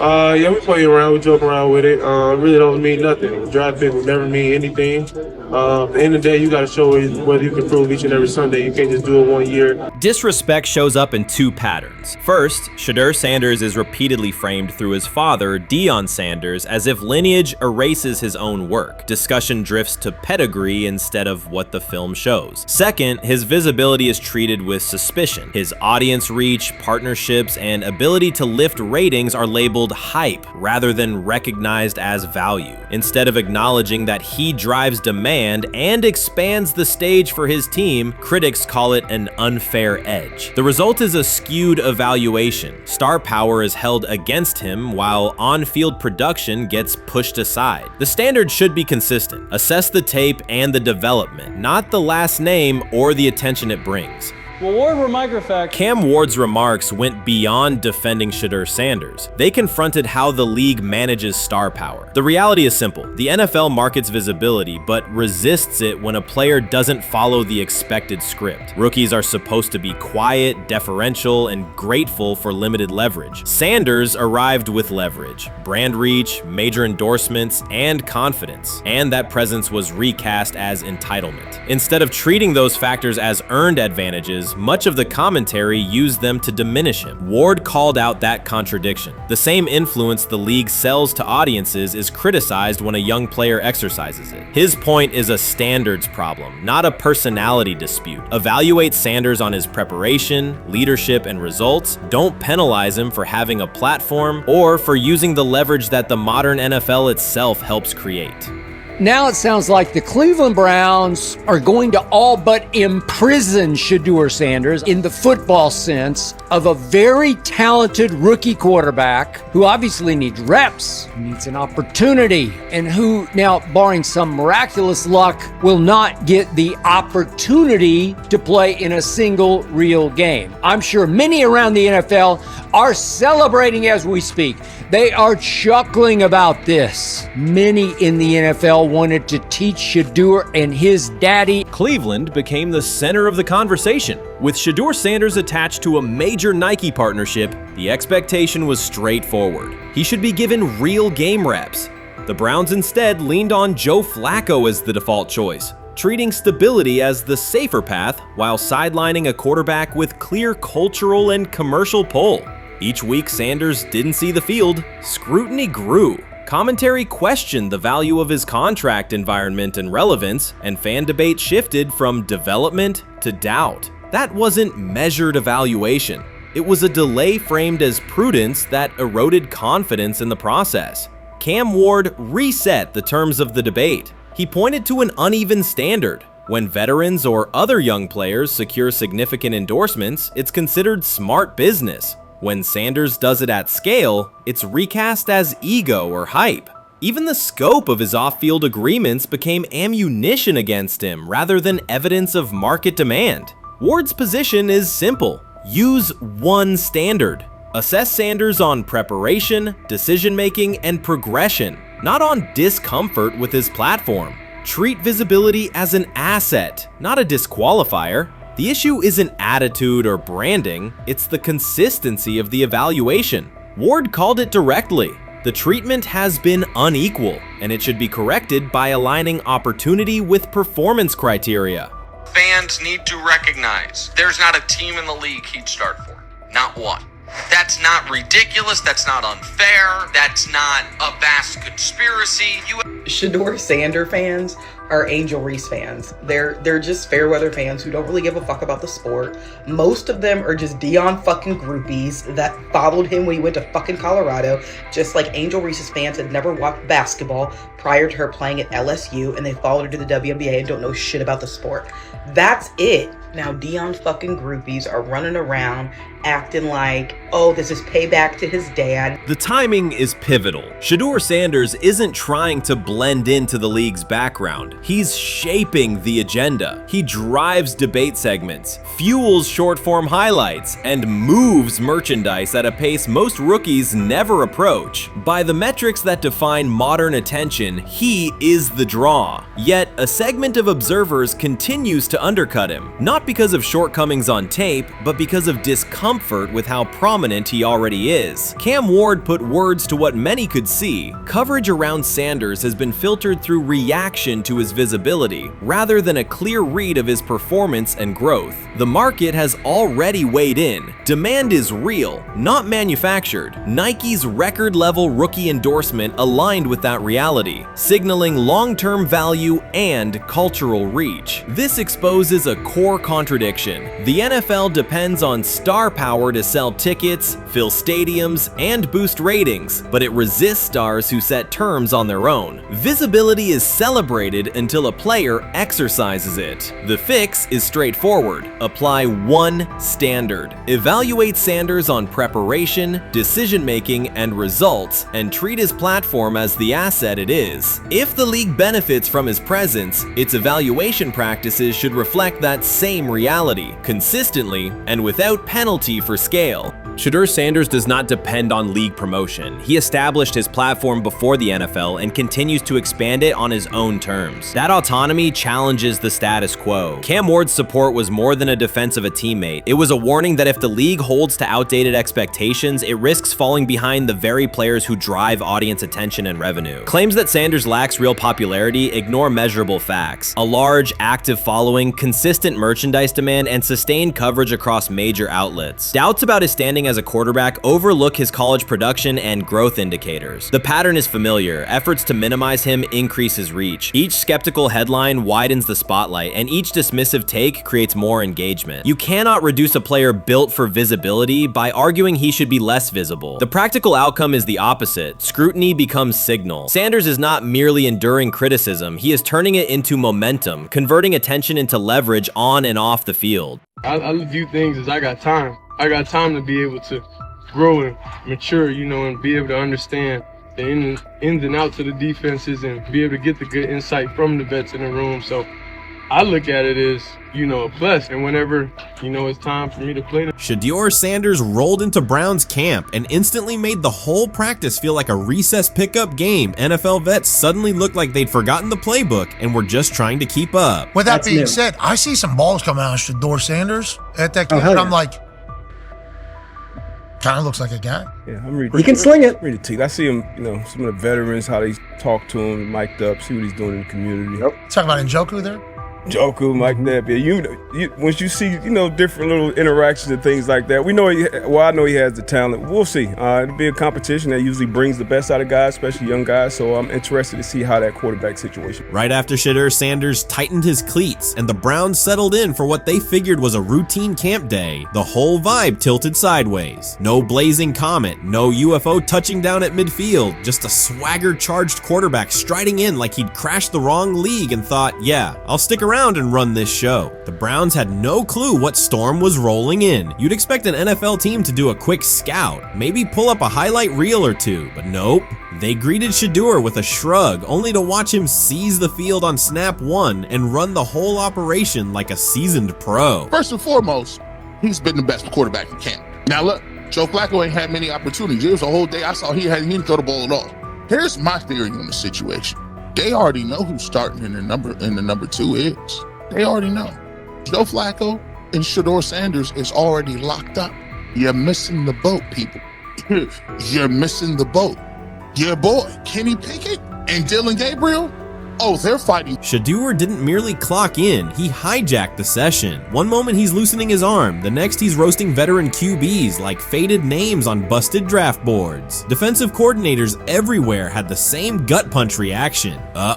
His pocket poise, straight disrespectful. His timing, psychic, and every pass left his hand like it was laser guided to its mark. While Shedeur Sanders was slicing up routes, the Browns secondary looked less like an NFL backfield and more like a gaggle of dads sprinting through a Saturday fun run. Big on enthusiasm, short on closing speed. Coaches fought the urge to slam the emergency horn. Players traded wide-eyed, "Are we serious?" stares, and someone even double-checked that a hidden camera crew wasn't about to pop out of the tunnel. But nope, this was pure Shedeur. Half cold-blooded surgeon, half highlight factory. He wasn't dropping a casual "I'm here," he was crafting a masterclass. From the first rep, the tempo changed. Shedeur Sanders accepted the snap with steady footwork, diagnosed the Browns' single high shell, and delivered a tight window seam route that forced the free safety to recover late. Throughout the period, he manipulated leverage with quick shoulder fakes, moved through full field progressions, and released on time from a balanced base, consistently putting the ball on his receiver's upfield shoulder. Cleveland's coverage struggled on multiple fronts. Safeties hesitated between deep half responsibilities and underneath support, creating voids at 15 to 20 yards. Cornerbacks and off-man were caught in trail position when Sanders used rhythm throws on 3-step drops, while those who tried press technique had their inside hand neutralized by his receivers' outside releases. Linebackers widened to match shallow crossers, leaving the middle hook unguarded for pivot routes and option digs. One corner attempted a line of scrimmage jam. Sanders immediately adjusted the route to a back shoulder fade, releasing the ball before the break and rendering the press ineffective. Over the session, he showcased pocket discipline, reclimbing to maintain throwing lanes rather than drifting, and finished with a series of anticipatory throws against cover 2 cloud, fitting vertical outs between the flat and deep half defenders. Sanders' combination of rapid post-snap processing, precise ball placement, and pocket efficiency exposed coverage mismatches at every level and highlighted communication gaps in the Browns secondary. By mid-session, the Browns defensive staff clearly recognized their calls were outmatched. Every adjustment, a roll to cover 6, a simulated pressure, a late rotate to 2 high, was neutralized once Shedeur Sanders confirmed the post-snap picture. Routes that had taken weeks to script were beaten by timing and location. Comeback set at 12 yards broke open before the corner's transition. Slot seam outs dotted the void between the flat and deep half defender, and boundary receivers beat press with quick hand techniques, receiving the ball before the trail man could recover. Sanders' command was methodical. He used cadence to freeze plug blitzes, re-ID'd the mic when linebackers sugared the A-gaps, and maintained a firm base so he could reset and fire without resetting his feet. His receivers benefited from that rhythm. Top of the stem, eyes back, ball delivered on their upfield shoulder, allowing immediate transition to YAC. The Browns front tried a late stunt to compress the pocket. Sanders climbed 2 steps, re-spotted the shallow crosser, and delivered in stride, turning a potential sack into a 20-yard gain. What stood out most was how little ramp-up Sanders needed. From his first series, he processed full-field concepts at tempo, cycling through progression reads without hitching. The poise under interior pressure, consistency in ball placement, and ability to manipulate zone defenders left the Browns' coordinated disguise packages ineffective and forced them into static coverage by the end of the period.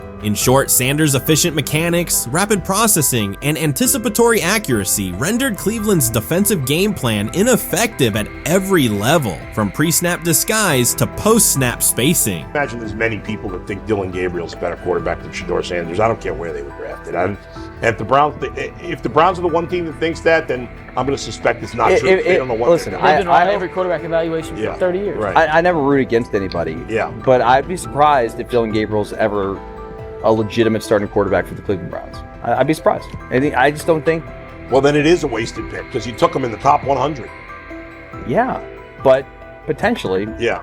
May get away with it because of Shedeur. An edge rusher chirped at Shedeur Sanders between snaps, hoping to shake his rhythm. On the very next play, Sanders answered with a 30-yard laser, a deep dig from the boundary side that split the single high safety and the trailing corner. He hit the top of a 5-step drop, kept a firm base, and delivered on time to the receiver's outside shoulder, turning what should have been a routine rep into a sudden change explosive. From that moment on, every coverage wrinkle the Browns tried, rotating from cover 3 to quarter half, flashing a Tampa 2 shell, mugging both A-gaps, was met with a precise counter. When corners pressed, Sanders adjusted the route to a back shoulder fade. When safeties widened, he checked to a glance post. When linebackers bailed, he found the running back on a delayed option out of the backfield. Even late simulated pressures couldn't move him off his spot. He simply climbed, reset his feet, and fired. As Cleveland's defenders rotated through checks, Sanders manipulated them with cadence and eye discipline. He froze weak side safeties long enough to create intermediate windows, then feathered the ball into those lanes before help could arrive. When the Browns finally dropped 7 and matched every route, Sanders tucked the ball and converted 2 separate 3rd and 6 situations on the ground, reminding everyone that his mobility is as calculated as his arm. By the end of the session, the defensive coordinator's call sheet looked obsolete. Sanders had neutralized blitz looks, exposed spacing issues in zone, and forced the unit into static base coverage just to survive the period. It wasn't a camp drill anymore. It was a clinic on timing, processing speed, and controlled aggression, delivered snap after snap by a quarterback who never needed a warm-up lap to own the field. They never planned on taking him. The problem is,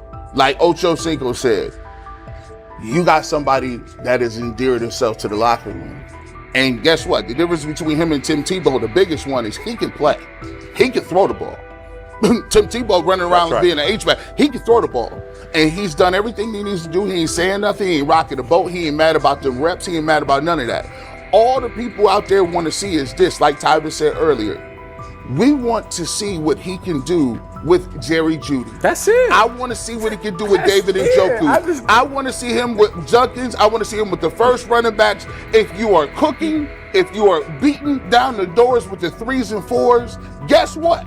You deserve more. From the first team period on, Cleveland's secondary looked a step slow. A deep third safety hesitated on a post-snap rotation, leaving Shedeur Sanders free to climb the pocket and fire a 22-yard out that arrived before the defender could plant and drive. The supporting cast around him, players fighting for roster spots, not Pro Bowl invites, benefited from his command. Sanders used tempo to control the defensive front, altered protections at the line, and located throwing lanes so quickly that one receiver didn't register the catch until he crossed the goal line. As the Browns tried new personnel groups, coverage busts multiplied. Starters slipped out for hamstring stretches while rookies rotated in, only to find the ball arriving on their blind side before they'd completed a midpoint squeeze. On a later 3rd and long, Cleveland finally closed the interior rush lanes, compressing the pocket with 3 defenders. Sanders pivoted through the traffic, stepped into a narrow escape window, and, without resetting his shoulders, whipped a no-look pass to the boundary curl for a fresh set of downs. The throw turned a potential sack into an explosive play and left the coaching staff scrambling for answers. The people who are fascinated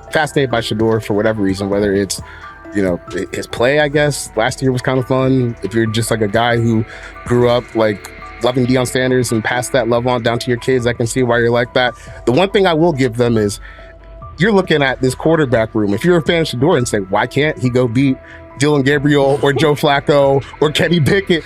So I do understand that part of it, right? Because why not? Why couldn't he be a Brown starter in October or November? That looks like a quarterback room where everyone will get a chance to start. That's exactly what he says. I'm told the footage of Shedeur Sanders meeting with the Giants is so bad that both the Browns and the Sanders family have threatened legal action if it is published. The New York Giants have released audio from their draft interview with Shedeur Sanders, and the disclosure has drawn intense public reaction. Fans want to know whether Sanders made critical remarks and why the Giants shared material that should have remained confidential. The situation revolves around an open microphone, contentious comments, and the broader implications of the leak. The New York Giants published a brief, edited segment from their interview with Shedeur Sanders and withheld the remaining footage. Observers are debating whether this was a strategic public relations decision or an attempt to discredit him. The team has offered no additional explanation, and many fans view the limited release as inadequate and potentially misleading. They are demanding full transparency and accusing the organization of orchestrating a negative narrative. While criticism of Sanders is vocal, his supporters are responding with equal intensity.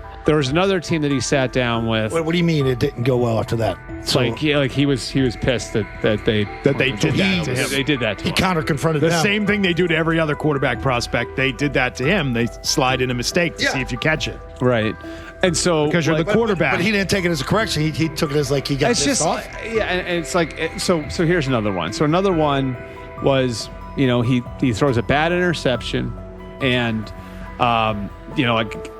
it was a deep throw early in the game, and he comes back and they go in the meeting, they show the interception. The Giants have released only a brief excerpt of the interview and are refusing to share the rest. Their decision has drawn criticism across TikTok, X, and Facebook, where many see it as a poorly handled public relations move. Fans are calling for the full recording to be published so the situation can be judged in its entirety. The GM is on film that the son, they asked the son last draft, yo, who you think I should pick? His son like, yo, you need to get the Jaden Daniels, big.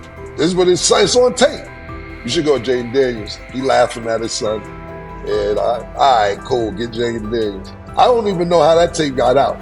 I wouldn't have let the shit get out. Shedeur Sanders appears unfazed by the situation. Although the Giants suggested he was more hype than substance, their handling of the interview has instead elevated his visibility. Analysts across major sports outlets are now discussing him more than before, keeping his name prominent in the news cycle. New York Giants, where these tapes at? You hear me?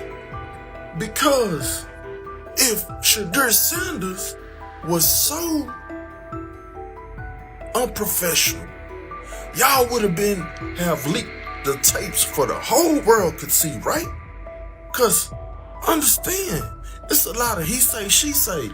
But one thing I do know, as a young black man growing up in this world, being straightforward and not sugarcoat anything. The Giants' PR team appears to reject Sanders' family connection outright, a decision many view as unprofessional and lacking nuance. Internal discussions seem to have dismissed quarterbacks with prominent relatives as poor fits for the organization, revealing limited awareness of public perception. The response was swift. A single edited clip ignited widespread debate on social media, with fans asking why essential segments were held back and what the team might be hiding. Critics argue that if the full interview contains nothing damaging, the club should release it in its entirety. Online discussion intensified immediately and continues to gain momentum. What they do during the film and the combine and the meetings is teams will install mistakes intentionally planted in the install, and they want you to catch them. Shedeur didn't, and when a coach called him out, once again, it didn't sit well. It's like, bro, there's not many teams needing quarterbacks, especially since Pittsburgh appears to have a deal with Aaron Rodgers and Tennessee's getting Kale Moore. The Giants' decision to withhold the full interview has produced an unintended result. Instead of diminishing interest in Shedeur Sanders, it has intensified it. Media outlets and analysts are now examining every on-field rep, press comment, and public appearance as evidence of how he conducts himself under scrutiny. Each throw, adjustment, and answer is tracked and evaluated against league standards, reinforcing the view that he remains composed and professional. Many fans contend that the organization has misrepresented Sanders and suggest the issue may stem from the Giants' view of his father, Deion Sanders. They see the partial release as an attempt to raise doubts about his character by association. That perception has only made his profile more compelling. The discussion has shifted from whether he deserves a high draft position to how effectively he withstands sustained pressure. Sanders is now regarded not just as a talented prospect, but as a symbol of resilience, central to debates about transparency and organizational strategy. Even if the Giants eventually provide more context, the visibility they have created for him is unlikely to fade. The most fun yet the most difficult thing I cover and we cover all year long is not games. It's the NFL draft. Because I've said this many times, you get lied to for a month to 2 months up to it. And so often during the draft, and every few drafts, there's a guy that really falls, precipitously falls. This year it was Shedeur Sanders, it's been Aaron Rodgers, it's been Dan Marino. Every few years somebody falls a lot. And so, but those stories don't come out until like the fall. Criticism of Shedeur Sanders from within the Giants organization has become increasingly public. Team communications appear focused on casting him as an overhyped prospect, whose character should be questioned, a narrative that seems aimed at shaping opinion rather than assessing performance. Yet each selective release or negative remark has instead amplified attention on Sanders and elevated his reputation. Efforts to confine him to a narrow, unfavorable image continue to produce the opposite effect, reinforcing his position as an underdog who endures external pressure. The debate has shifted from football analysis to broader concerns about narrative control and transparency. Fans, reporters, and online communities are still urging the Giants to publish the full interview, arguing that only complete context can resolve speculation. The organization's refusal to comply has intensified scrutiny and led many observers to conclude that the team underestimated public reaction and now faces questions it could have avoided with full disclosure. The tapes, the New York Giants have the tape. They definitely have the tape. It's confirmation that they had the tape. Shedeur didn't do nothing. It's what they saying he did. I'm gonna tell you what these mixed reaction right here. So we already know about the New York Giants, but the Pittsburgh Steelers head coach Mike Tomlin reported admired Sanders' talent, but hesitated to draft him due to previous challenges with quarterbacks like Russell Wilson and Justin Fields, leading to more cautious approach.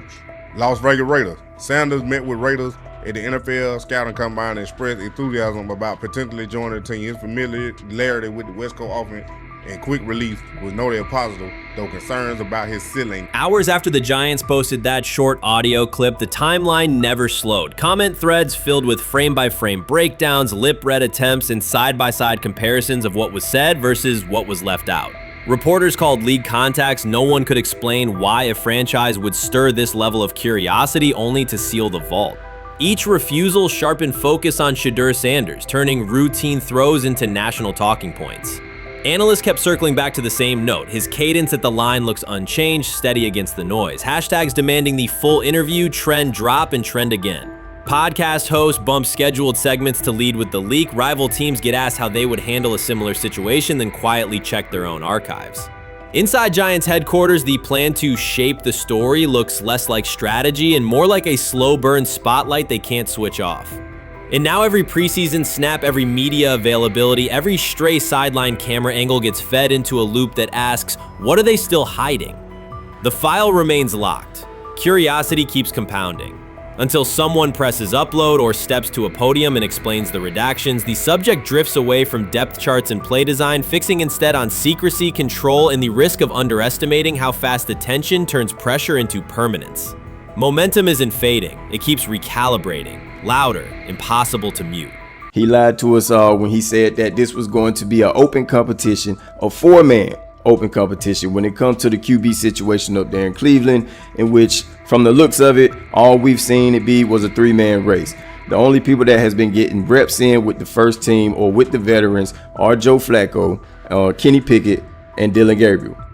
We've never seen my boy Shedeur Sanders get a chance to get in. Even with him doing the things that he has been doing up there, he has yet to get in with the... Shedeur Sanders was caught off guard by Coach Kevin Stefanski's recent remarks, which have sparked talk of bringing in another starting quarterback. Commentators are debating whether Stefanski's comments reflect eroding confidence in Sanders or a brief lapse in judgment, but the rookie now faces intensified scrutiny over his role. The Browns, we got an analyst that says that Shedeur Sanders should have some kind of a ban? Banishment of some kind? Come again? Say what? For what? And we've got, this would be more troubling. If I'm a Browns fan, and this is where we're going to start, potential dissension in the ranks of the front office and the coach. And over what? Quarterback. When a program's headline quarterback suddenly becomes the subject of sideline murmurs and quiet searches for replacements, the situation is unmistakable. It's a breach of trust. Shedeur Sanders, the passer who put Colorado back in national conversations with his production and profile, has just received a clear message that his job security is in question. Coach Kevin, the assistant previously considered to be in Sanders' corner, made remarks that ignited speculation about changing quarterbacks. Fans, analysts, and even Deion Sanders are now reassessing the team's unity and its true plan for the position. The comment was no accident. It was a deliberate signal that the staff may soon elevate a backup. For perspective, Shedeur Sanders did not step into ideal conditions last season. He was sacked so often that Colorado could have dedicated a locker to every opposing edge rusher who reached him. Could I possibly go to bat for Kevin Stefanski as a great head coach? No, I couldn't. Could you go to bat against him, saying he's a horrible head coach? No, I can't. I think that's why we fall in the middle. I think that's why in a lot of these discussions, and that's why a lot of the rankings, you see him right now in that 15 to 20 range, somewhere in that middle pack of NFL head coaches. I've said earlier, Kevin Stefanski has already been given more head coaches than any coach I've ever seen in Cleveland. Starting with the decision to move on from Baker and him clearly still having another level to get to in Tampa. Last season, Shedeur Sanders often had to operate behind an offensive line that provided minimal protection. Yet he still delivered precise throws and critical drives. At times, he seemed to be carrying a struggling roster almost on his own. Despite the constant pressure, he never complained, never threatened to transfer, and never acted entitled. He remained with Colorado because he trusted the program, trusted his father, and believed in the team's larger mission. That loyalty is why Coach Kevin Stefanski's recent statement that the quarterback competition is wide open struck so sharply. The remark implies that Sanders' starting role is insecure, as though the player who absorbed countless hits while holding the offense together is simply another name competing with walk-ons and first-year athletes who are still learning the cadence. This goes beyond ordinary coach language about fostering competition. It introduces genuine uncertainty about the staff's confidence in Sanders and invites speculation that Colorado is actively assessing outside options through the transfer portal. By characterizing the position as vacant, Stefanski has planted seeds of doubt that could quickly evolve into rumors and undermine the stability of the locker room. I'm sorry, but when it comes to quarterback, I'm going to defer to my head coach, generally speaking, especially one with Stefanski's track record and how he's viewed across the league. So this is interesting because it tells you Kevin Stefanski's not a Shedeur Sanders guy. And it also tells us who made these picks. Exactly. The Cleveland Browns made a rather awkward decision in the NFL draft, opting to take quarterback Dillon Gabriel in the 3rd round well before he was expected to fly off the board. Then 2 rounds later, the Browns took fellow quarterback Shedeur Sanders. So what exactly is going on? Discussion has begun about whether Colorado is actively evaluating another quarterback and preparing for life after Shedeur Sanders. Analysts are debating whether Coach Kevin's move is calculated strategy or a misstep that jeopardizes team stability. Sanders remains a top NFL prospect, Deion Sanders' son, and the program's public face. His highlights dominate social media and his jerseys outsell the team's victories. Yet he is once again being asked to reaffirm his position. The issue is more than routine roster management. It intersects with the family dynamics that shape the program. By portraying the quarterback job as open, Coach Kevin signals to both Shedeur and Deion that the staff is willing to move on despite Sanders' stature. For Shedeur, sitting through film sessions while hearing talk of potential replacements adds an unwelcome layer of uncertainty to an otherwise proven resume. The decision may reflect a desire for a quarterback with a different profile, perhaps someone more mobile and system-oriented, rather than a dismissal of Sanders' accomplishments. What do you think is happening in Browns camp? What do you think is going to happen there? Before I let you go, Lewis. You know, I think it really does all depend on how Kevin is able to, as it relates to Shedeur, work him in enough.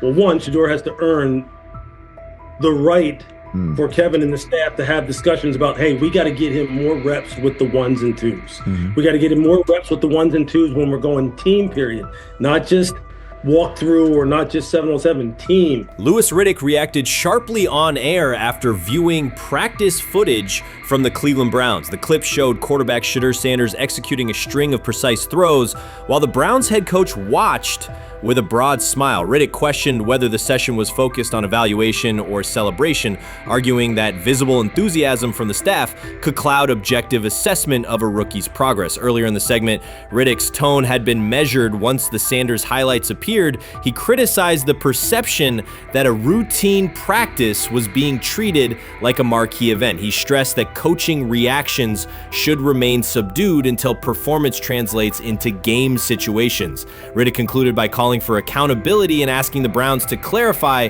how they plan to manage expectations for Shedeur Sanders as training camp continues. Couldn't imagine me myself saying, hey, you know what, as someone who has been at the very bottom to try and ascend to like some level of success, I could never imagine going, you know what would be really cool? I'm gonna play a joke on someone like this and make pretend that I'm a GM and I'm drafting you when actually I'm not, and then I'm gonna hang up and just giggle about it. Man, what the hell are we doing? Seriously, what are we doing when we think that that kind of crap is funny? I don't know. Trying to get likes on TikTok. I don't have the right words for it.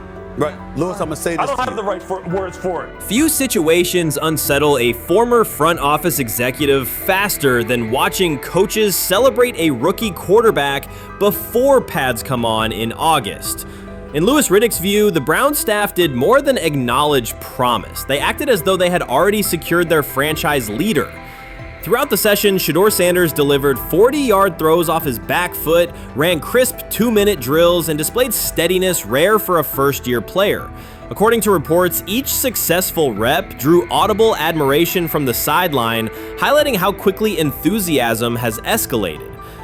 When Riddick reviewed the same practice tape and heard the glowing comments, he challenged the reaction on live television. He argued that a few controlled drills should not override the methodical scouting and development work that normally guides roster decisions. Riddick's criticism focused less on Sanders' talent than on the evaluation process. He warned that comparing a prospect to established stars or joking about renaming the stadium creates pressure before the player has taken an NFL hit, faced a disguised coverage, or logged a preseason snap. Praising potential is acceptable, he said, but anointing a savior in July risks repeating the organization's history of premature quarterback expectations. Sanders brings confidence shaped by his father's legacy and his own disciplined preparation, yet Riddick insists that progress must be confirmed over time. He urged the Browns to temper public excitement, follow a structured development plan, and reserve celebratory reactions for on-field results that matter. Regular season production under live pressure, not highlight clips from a midsummer workout. He has to earn that. Kevin has to figure out a way to do that. So then you can reasonably assess what you have in him compared to Dylan Gabriel, compared to Kenny, compared to Joe Flacco. If you don't, then the conversation surrounding him is going to continue to be what it's been, which is, but for some people, he was overhyped all along. He's not that great of an athlete, doesn't have a big enough arm. There's a reason why he was a 5th-round pick, blah, blah, blah, which I don't believe. I believe if he is given enough reps, earns enough reps, and then is given enough reps in meaningful situations, he can throw the ball just as good as Joe, if not better, just as good as Kenny, if not better, just as good as Dylan Gabriel. After more than 2 decades in personnel and broadcast analysis, Louis Riddick was dismayed to see a franchise bypass basic evaluation standards after only a series of eye-catching minicamp throws. Reviewing practice footage from Cleveland, he observed Shedeur Sanders drilling 40-yard passes against uncovered receivers and running 2-minute sequences with poise. In Riddick's view, those reps, conducted without pads, contact, or a disguised rush, show arm talent but reveal little about how a rookie handles game pressure. Riddick said the Browns' reaction drifted from objective assessment to outright admiration. Multiple reports indicated coaches were sketching new concepts for Sanders during dinner and referring to dedicated Shedeur packages well before a padded practice. Even the veterans in the quarterback room showed no visible alarm, a sign that staff excitement had already reset the internal depth chart conversation. The analyst emphasized that his concern is not Sanders' skill set. He acknowledged the quarterback's arm strength strength, footwork, and composure, but rather how quickly the club appears willing to declare him its long-term answer. Riddick cited several past prospects who received similar midsummer acclaim only to stall once real competition began. Given Cleveland's long history of quarterback turnover, he argued the organization should focus on incremental milestones, processing post-snap reads, surviving live pass rushes, and rebounding from mistakes on Sunday afternoons. Riddick urged the Browns to temper expectations and follow a structured development plan so Shedeur Sanders can progress without undue pressure. One coach reportedly admitted he replayed Tuesday's scrimmage film so often that he lost sleep, an anecdote Riddick offered as proof that enthusiasm is already outpacing reality. All asking now is what is going on with Shedeur Sanders, and so the floor is yours. Maybe you can make sense of this free fall with what was at one point the top-rated quarterback in this draft class. Yeah, Shay, I think at this point in time, this really isn't a football discussion any longer. This is a personal discussion. This is about it's a fit discussion. It's whether or not teams are just comfortable with everything that comes along with Shedeur in terms of who he is as a person, all the people that are surrounding him in terms of his inner circle, and whether or not teams deem that to be something that they're comfortable with. Right or wrong, that's the only conclusion you can really come to at this point. Louis Riddick voiced an escalating concern during the segment. Having witnessed numerous quarterback setbacks in his career, he worries another may be forming, not because Shedeur Sanders lacks talent, but because the praise around him is growing without restraint. Sanders has simply attended practice, delivered accurate passes, led the huddle, and shown the composure expected of an NFL player. Riddick fears the Browns' reaction, treating routine drills as proof of long-term success, risks setting premature expectations. He cautioned that the organization seems ready to celebrate a franchise savior before Sanders has taken a competitive snap, noting that such early adulation has derailed promising prospects in the past and could impede Sanders' measured development. The rumors have ended. The decision is public. Cleveland Browns owner Jimmy Haslam has informed every level of the organization that unless an unforeseen injury intervenes, Shedeur Sanders will start at quarterback in Week 1. The announcement is not an informal suggestion or a quiet push in the background. It is a direct order. Multiple independent reports, amplified most visibly by Colin Cowherd, confirm that Haslam delivered the directive himself. From the owner's viewpoint, the logic is simple. No one else on the roster offers the same combination of talent, leadership, and long-term upside. Joe Flacco is approaching the twilight of his career. Kenny Pickett has shown flashes but remains inconsistent. Dillon Gabriel, taken in the 3rd round, is a developmental project. By contrast, Haslam believes Sanders can alter the franchise's trajectory immediately, and he refuses to allow internal hesitation to stall that possibility. The standoff traces back to April. General manager Andrew Berry and head coach Kevin Stefanski entered the draft wanting a low-profile prospect who would fit quietly into the existing depth chart. They prioritized scheme familiarity, modest public attention, and a clear developmental timeline. When the board lined up, they reached for Gabriel in round 3, reasoning that an early investment would justify keeping a rookie on ice behind the veterans. But Sanders continued to slide, first through day 2, then deep into round 5. Haslam watched the names come off the board, convinced the league's bias against Deion Sanders' outspoken son was obscuring legitimate first-round talent. When Cleveland's 5th-round pick arrived and Sanders was still available, Haslam intervened. He did more than approve the choice, he overrode the original plan, making it clear that the organization would select Sanders and give him every chance to compete. From that moment on, the Browns' internal narrative splintered into 2 camps, those ready to accelerate around their owner's vision and those still trying to protect their original approach. Once rookie minicamp began, Sanders erased much of the speculation. He commanded huddles, processed coverages quickly, and delivered throws with anticipation that belied his draft slot. Teammates noted his willingness to accept blame for missed timing, then correct the error without dramatics. While Flacco and Pickett split most first-team reps, Sanders treated limited opportunities as full-speed auditions. During organized team activities, he identified blitz looks, redirected protections, and consistently found his second read when the primary route was covered. More than one defensive veteran told local reporters that Sanders looks like the best arm in the building. That assessment forced Berry and Stefanski to reevaluate their timetable. They could no longer label Sanders a long-term project without contradicting on-field evidence. Drafting Gabriel 2 rounds earlier had provided the staff an excuse to slow roll Sanders' ascent. Coaches could point to investment cost, meeting room familiarity, and installation comfort to justify Gabriel's snap share. Yet each practice rep in which Sanders outperformed the 3rd rounder weakened that shield. Behind closed doors, position coaches began requesting more Sanders film for cut-ups, and offensive assistants quietly shifted meeting questions toward concepts the rookie already executed well. By mid-June, Barry himself started describing Sanders not as a developmental asset, but as a competitive option.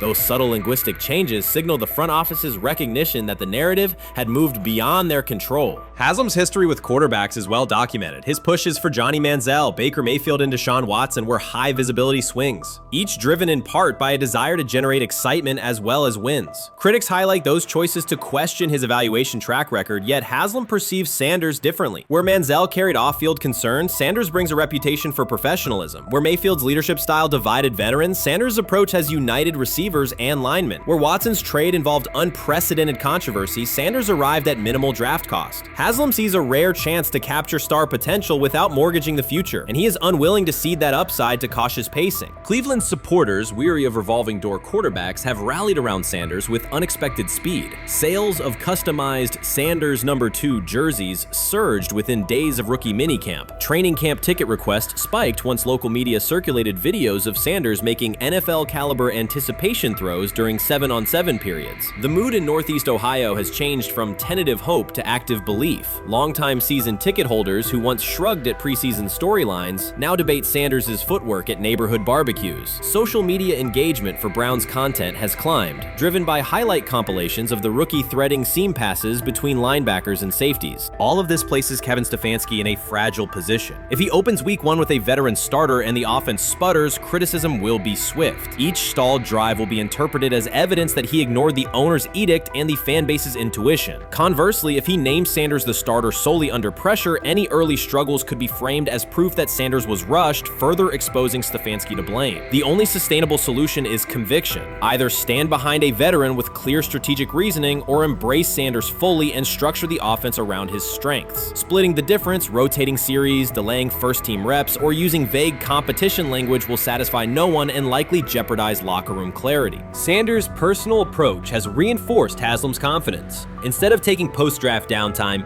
he traveled to Texas to train in full Browns gear at facilities near his father's home. The leaked clip of Sanders executing footwork drills in helmet and pads wasn't a marketing ploy. It was a glimpse into a quarterback visualizing Week 1 live. Team personnel who viewed the footage recognized purposeful rehearsal, cadence calls, pocket movement against simulated pressure, and follow-through adjustments based on imagined rush lanes. Observers asked why a rookie would conduct such intense solo sessions in May. The answer is straightforward. Sanders does not view himself as a developmental pick. He considers himself the starting quarterback of the Cleveland Browns and prepares accordingly.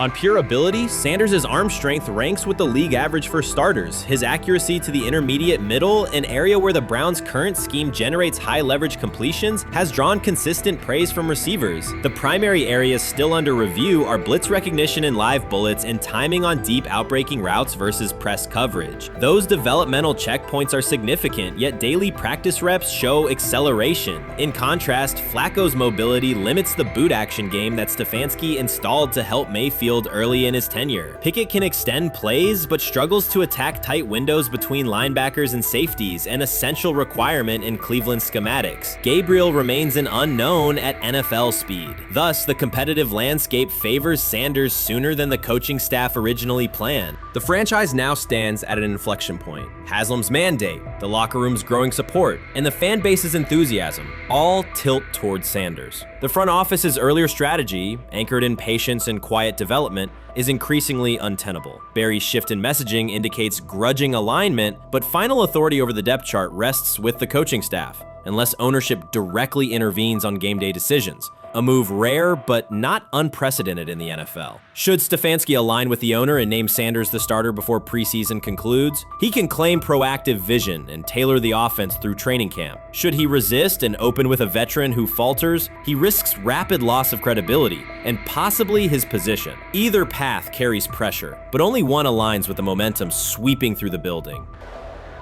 For 2 decades, the Browns have cycled quarterbacks without securing a stable star. Each new hope, whether draft pick or trade acquisition, has collapsed under injuries, inconsistency, or organizational disarray. The possibility that Sanders could finally anchor the position is not merely a football storyline. It is a potential cultural reset for a fan base defined by resilience. Haslam's insistence reflects that awareness. Cleveland needs a leader who can win on Sundays and project confidence every other day of the week. Sanders has shown he can shoulder expectations without retreating from scrutiny. That trait, more than arm talent alone, is why the owner views him as indispensable. Voluntary workouts transition to mandatory minicamp next week. If Sanders receives a substantial share of first-team snaps, observers will interpret it as the staff's acknowledgement that the competition is tilting decisively.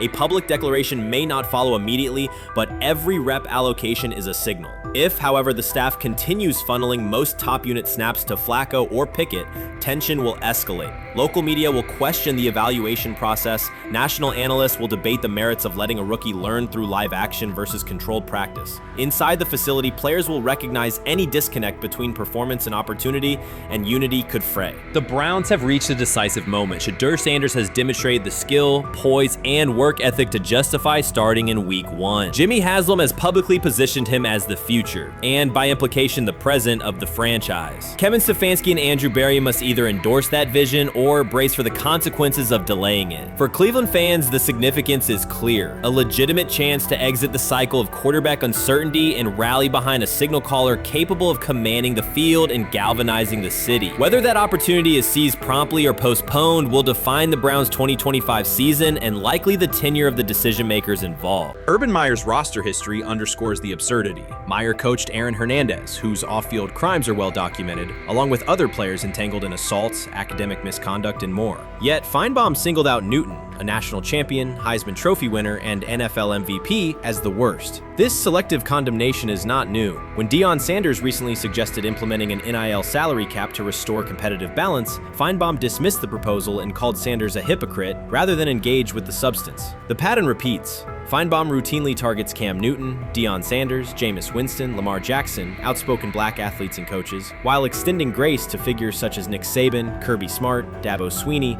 or Tim Tebow under similar circumstances. Newton is no longer content to remain silent while others distort his story. In response, he laid out an accurate chronology, highlighting facts the commentary networks rarely repeat. One long-standing myth is that Newton was expelled from the University of Florida. He was not.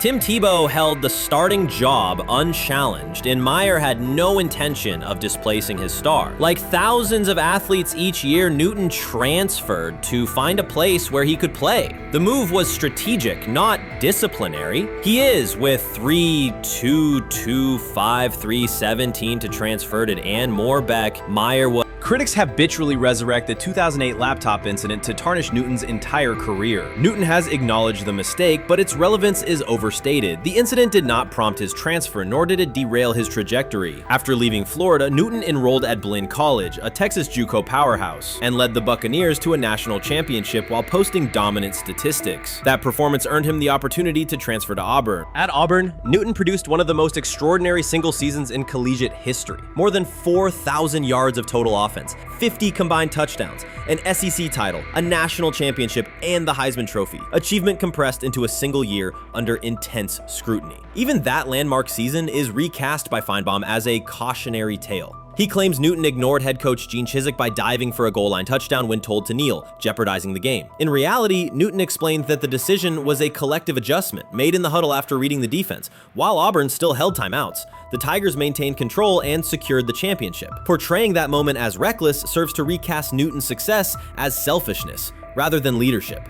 Feinbaum's approach to Sanders reflects the same dynamic. When Sanders urged a structured NIL ceiling to protect athletes and stabilize rosters, Feinbaum immediately labeled him hypocritical. Yet when Saban or Swinney voice identical concerns, Feinbaum frames them as thoughtful guardians of the sport. The inconsistency reveals that the determining factor is not the argument but the identity of the speaker. Unapologetic black leaders who control their narratives, challenge entrenched hierarchies, and Feinbaum's commentary often functions as a check on that influence. Newton countered Feinbaum's latest attack with a concise statement. "You're lying, Paul. Please stop." Behind those words lay a broader indictment of the media machinery that weaponizes half-truths. By calling Newton the worst player Meyer coached, Feinbaum was seeding doubt among fans, front office evaluators, and future historians. Newton, now an established media presence and entrepreneur, no longer depends on traditional outlets to correct the record. He reminded audiences of 3 essential truths. He departed Florida on his own terms, he led Auburn with support from coaches and teammates, and he captured every major accolade available in college and professional football without conforming to prescribed expectations. An unspoken rule lingers in American sports discourse. Black athletes may excel, but must do so quietly, gratefully, and without highlighting systemic inequities. Newton broke that expectation early by celebrating with unreserved joy, answering questions candidly, and refusing to minimize his personality. For some commentators, that confidence is reinterpreted as arrogance. Feinbaum's repeated attempts to undermine Newton follow a familiar script of policing behavior rather than analyzing performance. Yet, legacy rests not in a pundit's soundbite, but in tangible achievements and public memory.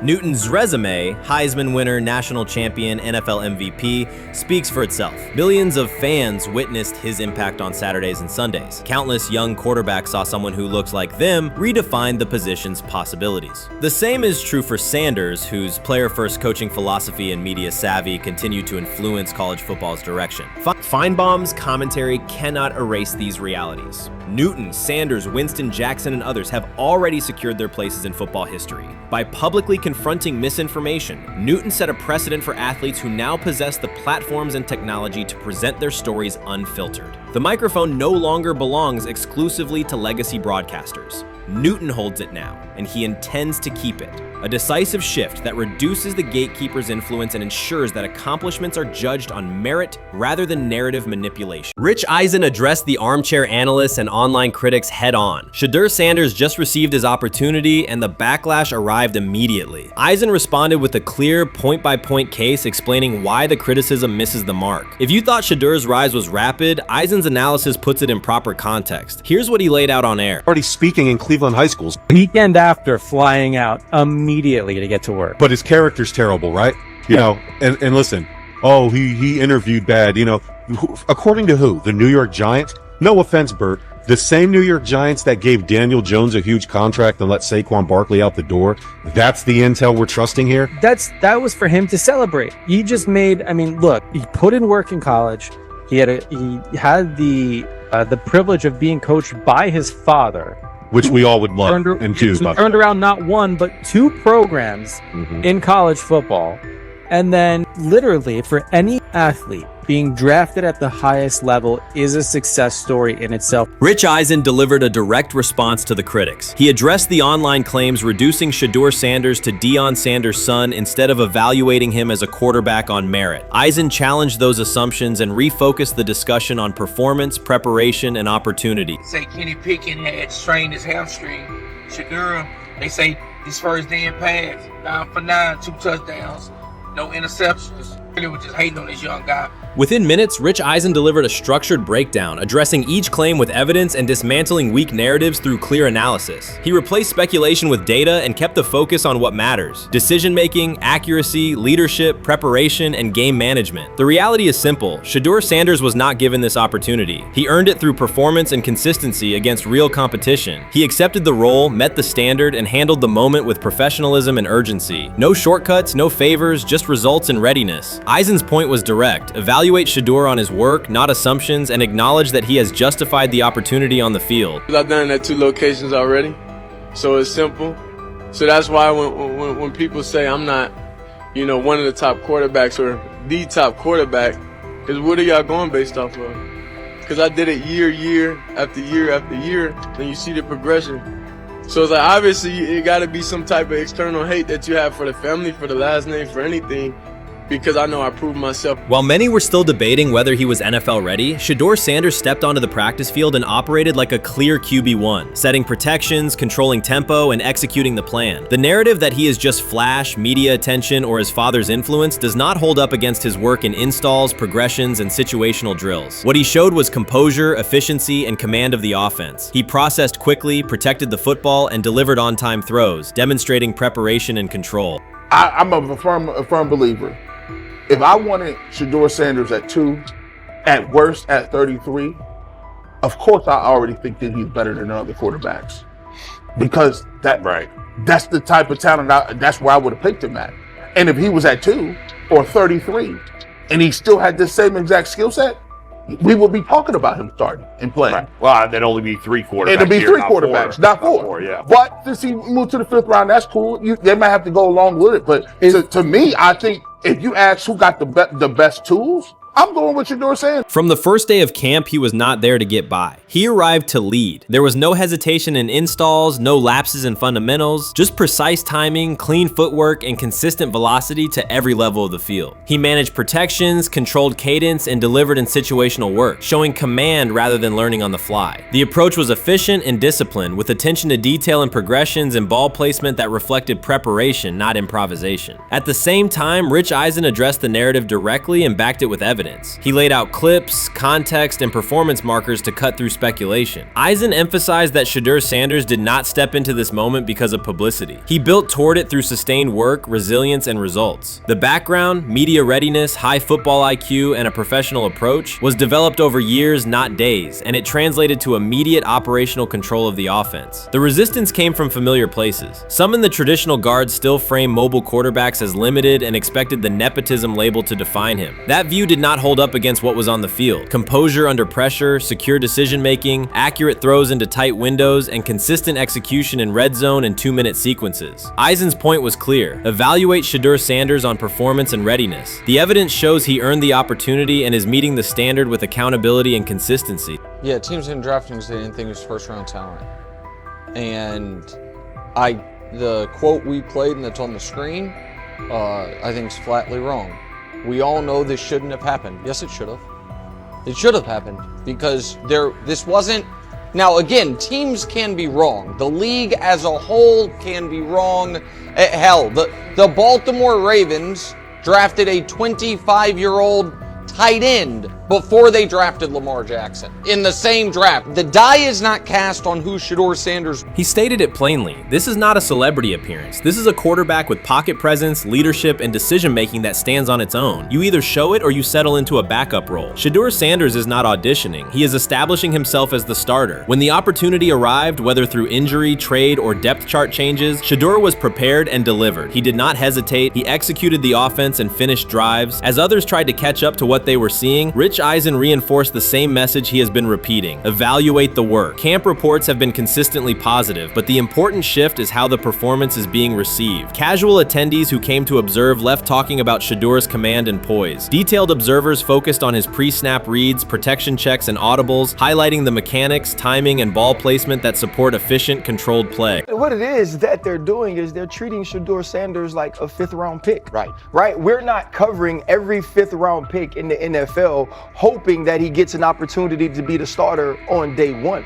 We felt like, oh my goodness, they got a diamond in the rough. Shedeur Sanders fell to the 5th round. They felt like they evaluated him there, and that's where they picked him. And they're playing the guy that they picked in the 3rd round over him because they evaluate him at a higher level than what they do Shedeur Sanders. And I get it. The Cleveland Browns are once again creating problems of their own. Their latest misstep centers on Shedeur Sanders. Ryan Clark and Dan Orlovsky have both noted that Cleveland is repeating the same mistakes. The team spent valuable draft capital and is now undermining that investment. This reflects a persistent issue in the organization's decision-making. It's not just a football decision, it's a pattern of self-inflicted setbacks. Habits and some of the traits that we saw show up in college were very prevalent this past weekend against the Rams. Holding onto the football, catching the snap and not reading the defense, kind of evaluating what the defensive line is doing, and then trying to see if you can go make a play, and that's the concern. Okay, it's 1st and 10. They want a play-action double move at the bottom of the screen. The route doesn't win, and then the protection breaks down a little bit. You're taught as a young quarterback, protection breaks down, find the closest check down. It's right there, it's 1st and 10. He gets to like the 4th part of the... The Cleveland Browns have long carried a reputation for instability. Even when it appears they are turning a corner, the organization finds a way to create new problems. Momentum gives way to questionable decisions and progress stalls. The latest situation centers on Shedeur Sanders. It highlights recurring issues in leadership, planning, and execution. Instead of establishing a clear path forward, Cleveland risks undermining its own investment. There's a lot of players who feel like they should have been picked at a certain spot, should have been viewed in a certain way. But when you get on these teams, it's about developing the team, not doing what's individually best for a certain player. And that's what Kevin Stefanski has to do. And I get it. We want to say all the reasons why what's happening to him isn't right. But maybe we aren't right on the way that not only the entire NFL viewed him, but now the Cleveland Browns view him as well. Shedeur Sanders was not brought in to be a placeholder or a scapegoat. He is expected to be the long-term solution, a high-upside quarterback with the tools, poise, and Sanders' pedigree to elevate the roster. The focus should be on developing him and positioning him to lead the team forward. They sabotaged it. They rigged it against him today, putting him in with third and fourth stringers, fifth stringers.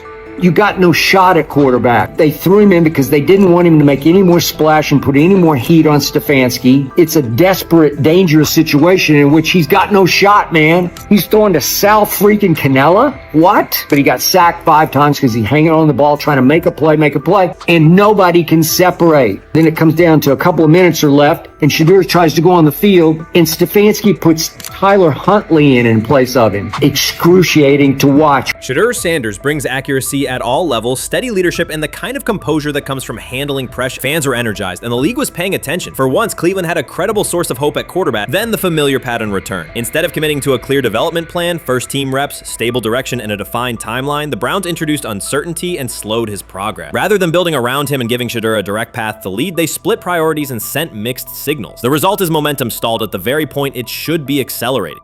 I also can't blame anybody who says, I don't necessarily trust this coaching staff to develop a quarterback or to evaluate the quarterback position. They have made some really oddball decisions at this position over the last several years, and I don't blame anybody for questioning, do these guys actually know what they're doing? I don't think that's unfair at all. The thing I would say is that they're desperate. They're very desperate. Like the entire organization is desperate. And if you really think they're going back to the coaches' offices and all getting around the table after session. This wasn't about scheme or play design. It was a pattern of mismanaging a young quarterback. From the start, the signs were clear. Shedeur Sanders arrived at camp without priority first-team reps or the confidence-building snaps a rookie need. Instead of a defined development plan, he was asked to compete from behind, treated like a depth option rather than a long-term starter. The message was, earn it later rather than build it now. When game action came, he was put on the field with limited preparation. Protection was inconsistent, and the play calling did little to ease his transition, more a stress test than a structured debut. The approach emphasized survival over progression, creating conditions where mistakes were likely and growth was harder to achieve. Analysts Ryan Clark and Dan Orlovsky highlighted the same points. The issues reflected organizational choices, not a shortfall in Sanders' ability. This was not a rookie collapsing under pressure. It was a franchise failing to provide the support, reps, and clarity required for a first-year quarterback to succeed. Shedeur moves slowly, kind of trying to see what's going on, and then that creates that sack fumble. So a lot of the stuff that we just saw in college is a big deal. This ball gets snapped at the 48-yard line. Defense has won the rep. Play is dead. Throw the ball away. It's first down. But instead we run and it's a 2.5, 3-yard loss. So instead of being 2nd and 10, we're 2nd and 13, we're dead. Again, here's the opportunity to throw the juke route. Hold, scramble. So some of those things that I was and others were concerned about on the college tape showed itself again. This is not the end of the world, though. This is part of his development.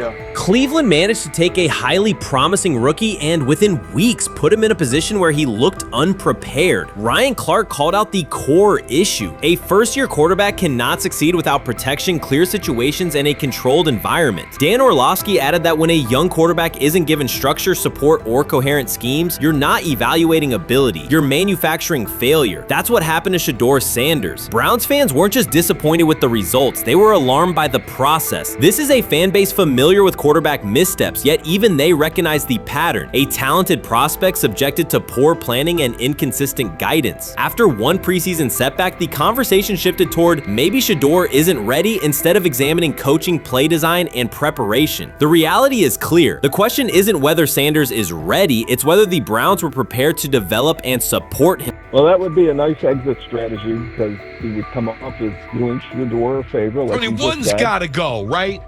One's got to go. Gee, just clear this thing up. At some point, but I'm sorry. I know they don't care. If they were to trade Shedeur Sanders now after that preseason performance and he would go on to be good. The organization has cycled through quarterbacks for years, and the pattern is unchanged. Blame the player, protect the system, and repeat the same mistakes. Fans are split. Some argue Shedeur Sanders needs time and support, while others treat one rough outing as proof he isn't the answer. That division hides the real problem: the Browns' process. This isn't Shedeur failing, it's the team failing Shedeur. Across the league, successful teams create clear development paths. Kansas City brought Patrick Mahomes along behind a veteran and tailored the offense before handing him the job.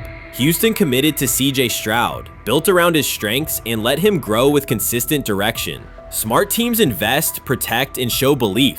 Cleveland did the opposite with Shedeur. Uneven reps, inconsistent protection, and unclear plans. Then question the outcome. That's not development, it's organizational mismanagement. These players have played a tremendous amount of football. Right. And I remember last year when Bo Nix came out of Oregon, we talked about all the easy throws Oregon creates. Right. The level of the skill players that are around him. And then we watched Bo Nix acclimate to the NFL game extremely quickly. I see a lot of those same traits in Dillon Gabriel. He gets the football out of his hands. He takes the throw that's available to him. He plays on time. And part of whether or not you get an opportunity to get on the field is the people that you're competing against. And I don't mean this in any disrespectful way to Shedeur, because I'm not only a fan, it's somebody I want to see succeed. The Browns will likely present this as part of a deliberate development plan, tough standards, resilience building, and testing a rookie under pressure. In practice, it isn't development. It's a damaging approach that undercuts growth. The organization has not shown a consistent model for nurturing young talent, and Ryan Clark and Dan Orlovsky highlighted that publicly. After Shedeur Sanders stumbled in a preseason game, the reaction was immediate. Headlines, polarized fan takes, and sweeping conclusions about his readiness. The front office offered little acknowledgement of the conditions he was placed in. Clark's point was direct. You do not evaluate a rookie by how he looks in a setup designed for failure. You evaluate him when he's properly supported. Orlovsky explained how poor coaching choices, protection, sequencing, and role clarity can quickly erode confidence and stall development.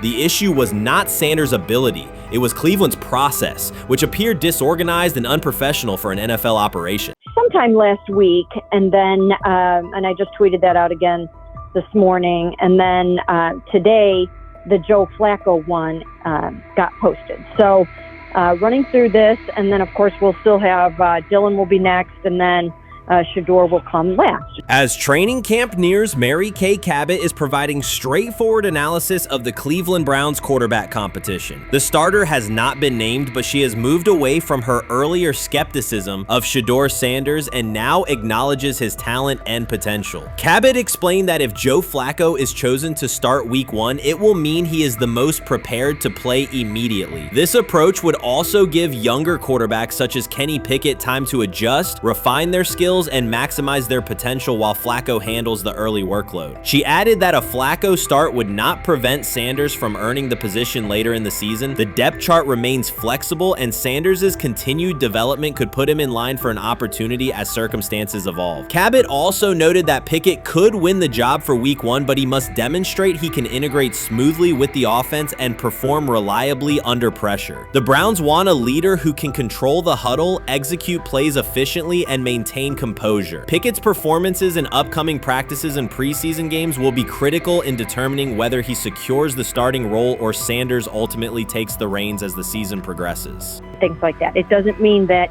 that Kenny can't swoop in there and steal that job by them, but he's really going to have to show that he has a complete mastery of this scheme and this system, and that they don't have to dial it back a lot to put him in there. So these will be some considerations, and I do think that that as the preseason goes along, it will become evident. Mary Kay Cabot recently stated that Shedeur Sanders is ready and the Cleveland Browns are monitoring him closely. After a strong showing during organized team activities and minicamp, Sanders has made notable strides in his development. With continued progress, he is expected to return to the field prepared to contribute meaningfully. The Browns coaching staff is tracking his growth and anticipation about his long-term role is increasing. Cabot added that if Sanders maintains this trajectory and continues to demonstrate poise within the team, he will have a legitimate chance to earn the starting quarterback job. Each practice rep strengthens his case, reinforcing the possibility that his development could benefit both the player and the organization. As Sanders impresses, discussion about his future in Cleveland becomes more compelling. Cabot also emphasized Sanders' advanced understanding of the offense. She noted that his football IQ appears in every drill and that he seems ready to execute the Browns system at full speed. His ability to process defenses quickly and make decisive reads distinguishes him from his peers. With the appropriate opportunity, Cabot believes Sanders could become a genuine difference maker for the Browns. One area Cabot highlighted is Sanders' command of pre-snap adjustments. His capacity to diagnose defensive fronts and communicate changes gives him an edge and reflects high football intelligence. If he translates those reads into consistent connections with his playmakers, he could elevate the Browns' offense significantly. By comparison, Cabot said quarterback Dillon Gabriel is still refining his grasp of complex terminology and play calling. While Gabriel possesses upside, Sanders' comfort with intricate concepts and his ability to manage tight pockets under pressure give him a clear advantage at this stage. Gabriel must sharpen those elements to compete at Sanders' level. Cabot previously reported that Sanders had already earned first-team practice snaps ahead of Gabriel. Her latest update confirms that Sanders is now approved as the Browns' starting quarterback, solidifying the organization's commitment to him as QB1. Expectations are high, and his response to the challenge will be closely watched throughout training camp and preseason. Cabot further noted that head coach Kevin Stefanski authorized Sanders to take expanded first-team reps beginning next month. This milestone underscores Sanders' readiness and the coaching staff's confidence in his progress. As the regular season approaches, Sanders aims to cement his status as the starter, and the competition for that position is intensified. Though Sanders leads the race, Kenny Pickett remains in contention. Cabot stressed that Pickett must prove he can integrate seamlessly with the offense and perform consistently under pressure. His performance over the next several weeks will determine whether he can challenge Sanders for the starting role. With both quarterbacks vying for the top spot, the Browns' Week 1 starter will be one of the most scrutinized decisions of the upcoming season. For now, Cabot's reporting underscores Sanders' rapid ascent, strong football intellect, and growing command of the offense, qualities that position him well to lead Cleveland's offense when the opportunity arrives. They have never loathed college football itself. They have resisted the people determined to reshape it.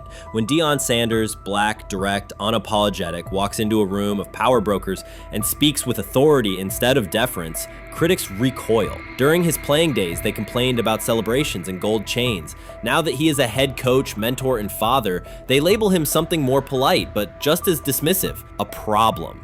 At Big 12 Media Days, Sanders addressed the accelerating chaos of the name, image, likeness market. He said college football needs a salary cap, not to hobble players, but to impose order on a system that showers unproven freshmen with seven-figure promises while the rest of a roster hunts for scraps. He called the situation unsustainable. Within hours, ESPN commentator Paul Feinbaum branded him a hypocrite, arguing that Sanders profited from NIL at Jackson State and now wants rules only because his most marketable athletes have moved on. The accusation spread quickly because it fit a comfortable storyline. Outspoken black coach gains from change, then protests when the advantage disappears. That framing ignores context. Sanders never criticized players earning money. At Jackson State, he urged corporate sponsors to partner with athletes who had been invisible to major brands for decades. What he wants now is stability, standardized guidelines, basic financial literacy, and roster balance that prevents locker rooms from fracturing over uneven payouts. When other coaches, Nick Saban, Dabo Swinney, Lane Kiffin, voiced similar concerns, they were praised for foresight. When Sanders spoke, the tone shifted to suspicion. The difference is not the message, it is the messenger. Feinbaum's response followed a familiar script. When black leaders question the structure of the sport, their motives are interrogated, their credibility attacked, and their competence doubted. He did not level the same charge at Jimbo Fisher when Fisher complained that NIL disturbed recruiting. He stayed silent when Kiffin lamented the transfer portal. But Sanders, who raised enrollment and television ratings at Jackson State, brought unprecedented attention to Colorado in one season and consistently mentors players beyond football, was called opportunistic. Feinbaum dismissed the cultural impact Sanders created, the exposure for historically black colleges, the draft pick picks developed, the infrastructure improved, reducing his work to a marketing stunt dependent on star sons Shedeur and Shiloh or two-way standout Travis Hunter. Sanders did not retaliate. He returned to practice, media obligations, and recruiting. His confidence is rooted in faith and in the responsibility he feels toward young athletes whose lives will extend decades beyond their highlight clips. When he asks for NIL boundaries, he is thinking about freshmen handed large sums without guidance,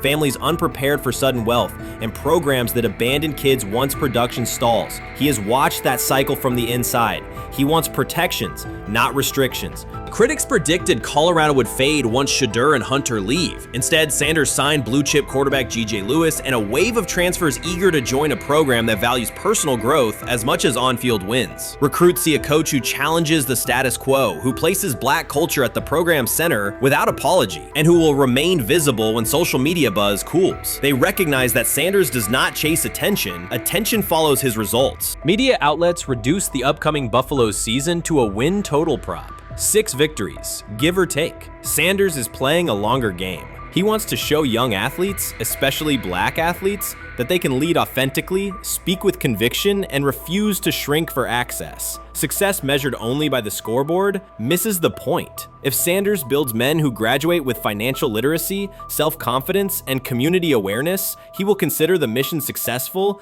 even if Colorado finishes with 5 wins instead of 10. None of that registers with commentators invested in an older hierarchy. For them, leadership should remain predictable, reserved posture, muted tone, minimal cultural expression. Sanders contradicts that image. The possibility that his methods could spread to other coaches, to other programs, threatens a model that has kept decision-making and revenue streams concentrated for generations. So the debate is not about hypocrisy or payroll ceilings. It is about control of the narrative and who is deemed qualified to write it. Sanders refuses to surrender that authority. He knows order is necessary. He also knows whose voices have been ignored whenever real reform is discussed. By speaking plainly, he forces television panels, athletic directors, and conference commissioners to confront issues they would rather defer: financial education, equitable resource distribution, and consistent national standards. Whether Colorado exceeds betting lines this fall will not change the trajectory Sanders has already set. He made Boulder relevant, energized recruiting beyond traditional power corridors, and broadened college football's cultural reach. That influence will persist long after social media debates cool. If his call for NIL structure eventually becomes policy, as the NCAA and Congress now contemplate, Feinbaum's soundbite will fade, while Sanders' imprint endures. In the end, accusations of hypocrisy say more about the accuser than the coach. Sanders has remained consistent: empower athletes, hold adults accountable, and inject stability before unchecked money corrodes the locker room. The people who stand to lose clout in that environment prefer the chaos they can manipulate. Sanders prefers a system that nurtures the players who make the sport worth watching. His advocacy is rooted in experience, not self-interest, and his critics will have to decide whether to engage with that reality or keep shouting from the sidelines. Shedeur Sanders doesn't ask for excuses. He hasn't blamed limited reps, patched together receiver groups, or fourth-string offensive linemen struggling against Cleveland's second-team defense. He shows up, works, and demonstrates why he belongs. On day 3 of Brown's training camp, for the first time since OTAs, he finally received something close to a fair opportunity. He lined up with the second unit during an 11-on-11 period and made the most of it. In 8 plays, he did what he typically does when given a chance. He executed. He went 2 for 2 on a quick series,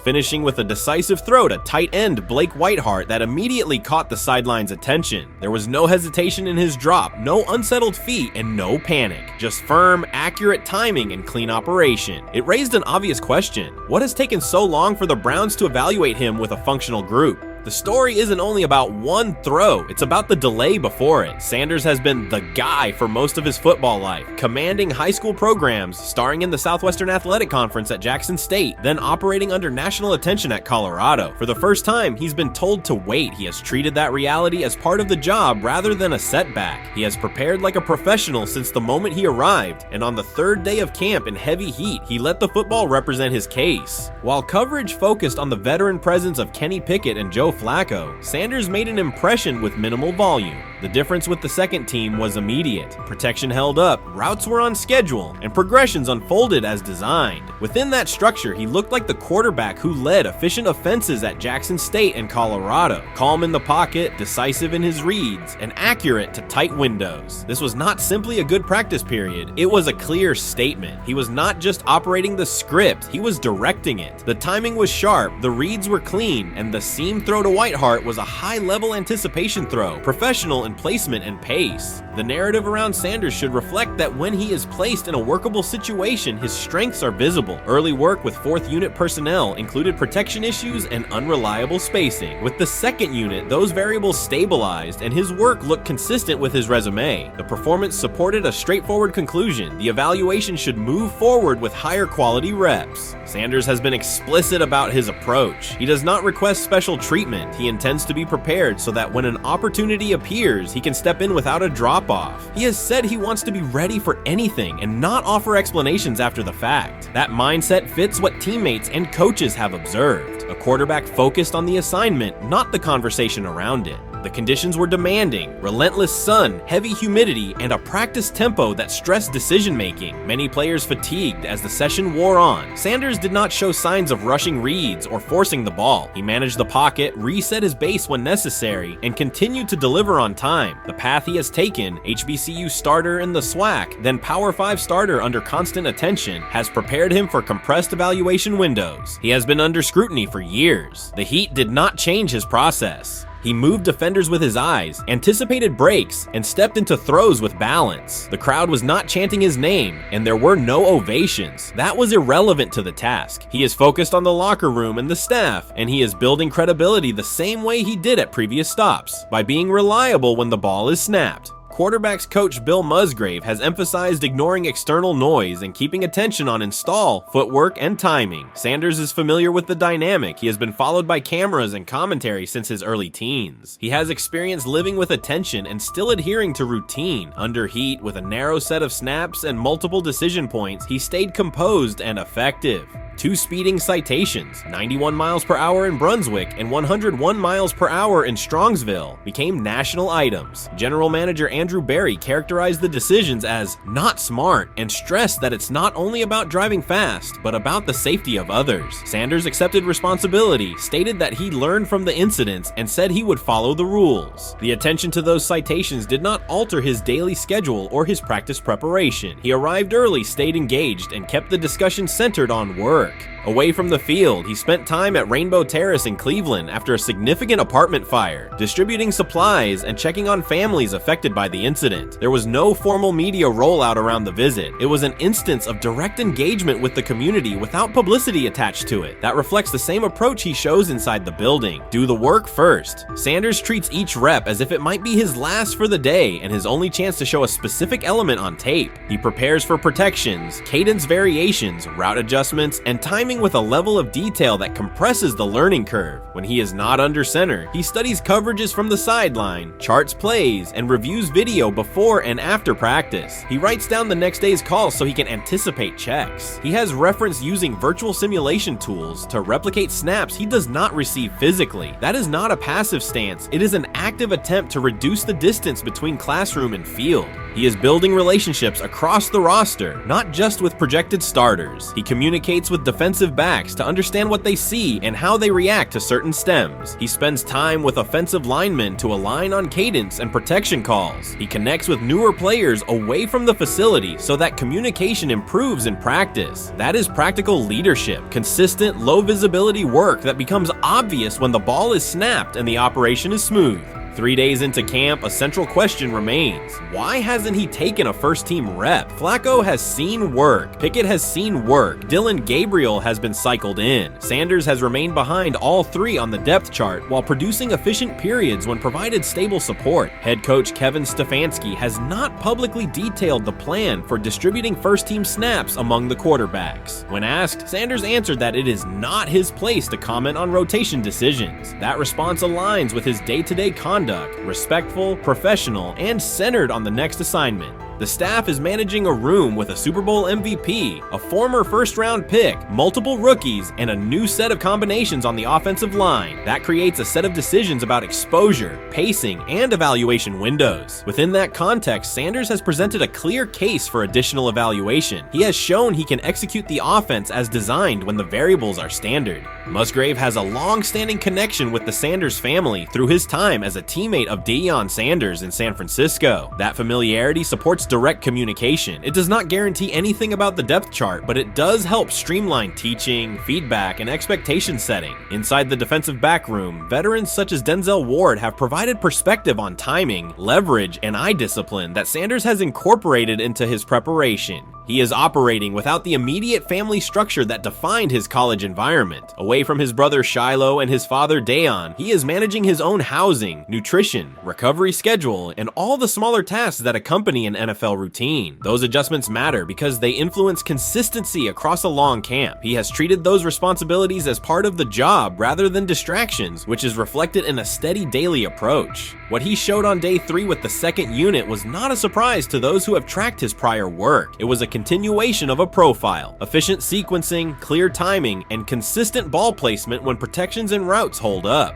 The 8-play period was short, but it was enough to reinforce the point. He doesn't need a large sample to demonstrate baseline operation. He needs a fair sample to test ceiling and adaptability. There is also the matter of perception. Public attention concentrated on the speeding tickets and the general manager's response. Less attention fell on the preparation, the efficient period with the second team, or the community engagement at Rainbow Terrace. That imbalance is common in training camp narratives. Sanders has handled it by keeping his answers simple and his focus on football. He has not tried to redirect the conversation. He has done his work and waited for additional reps. The objective next step is straightforward: expand the evaluation with higher unit personnel and standard opponents. That does not require a complete reshuffling of the depth chart. It requires allocating a defined sequence of first-team snaps so that timing with starting receivers and protections with starting linemen can be measured on tape. The staff can then compare operation speed, accuracy under pressure, red zone decision-making, and 2-minute mechanics against the other quarterbacks. That is the most direct way to clarify the competition. None of this dismisses the experience or track records of the veterans in the room. It emphasizes that the purpose of camp is to test assumptions with current performance. Sanders has provided enough evidence with the second unit to justify a broader look. He has shown that the pace of his feet matches the pace of his eyes, that he can hold safeties with his shoulders, and that he can drive intermediate throws without float. He has also shown discipline to take the clean completion rather than force the vertical shot when leverage dictates otherwise. Every day, he has addressed the controllable items: meetings, note-taking, install recall, cadence management, and post-practice review. He has not asked for public guarantees. He has asked for an opportunity to compete on comparable terms. The 8-play sequence with the second unit was a small but clear example of what he can do when those terms exist. The staff's communications have been measured. Stefanski has not laid out a schedule for first-team rotations publicly. Barry addressed the speeding incidents directly and emphasized standards for decision-making off the field. Sanders accepted the criticism, adjusted his behavior, and moved forward. Those are the relevant facts. What remains is a football evaluation that can only be completed by giving him snaps with the top group and measuring the results. If that evaluation occurs and he performs at the level he showed with the second unit, the conversation will shift from potential to placement. If it does not occur, the question will persist through camp. Why not test the full picture? Sanders has built a case based on preparation, poise, and execution. He has demonstrated leadership by building relationships across the roster. He has shown maturity in handling external issues directly and moving on. He has given the staff reasons on the field and in the building to continue the process.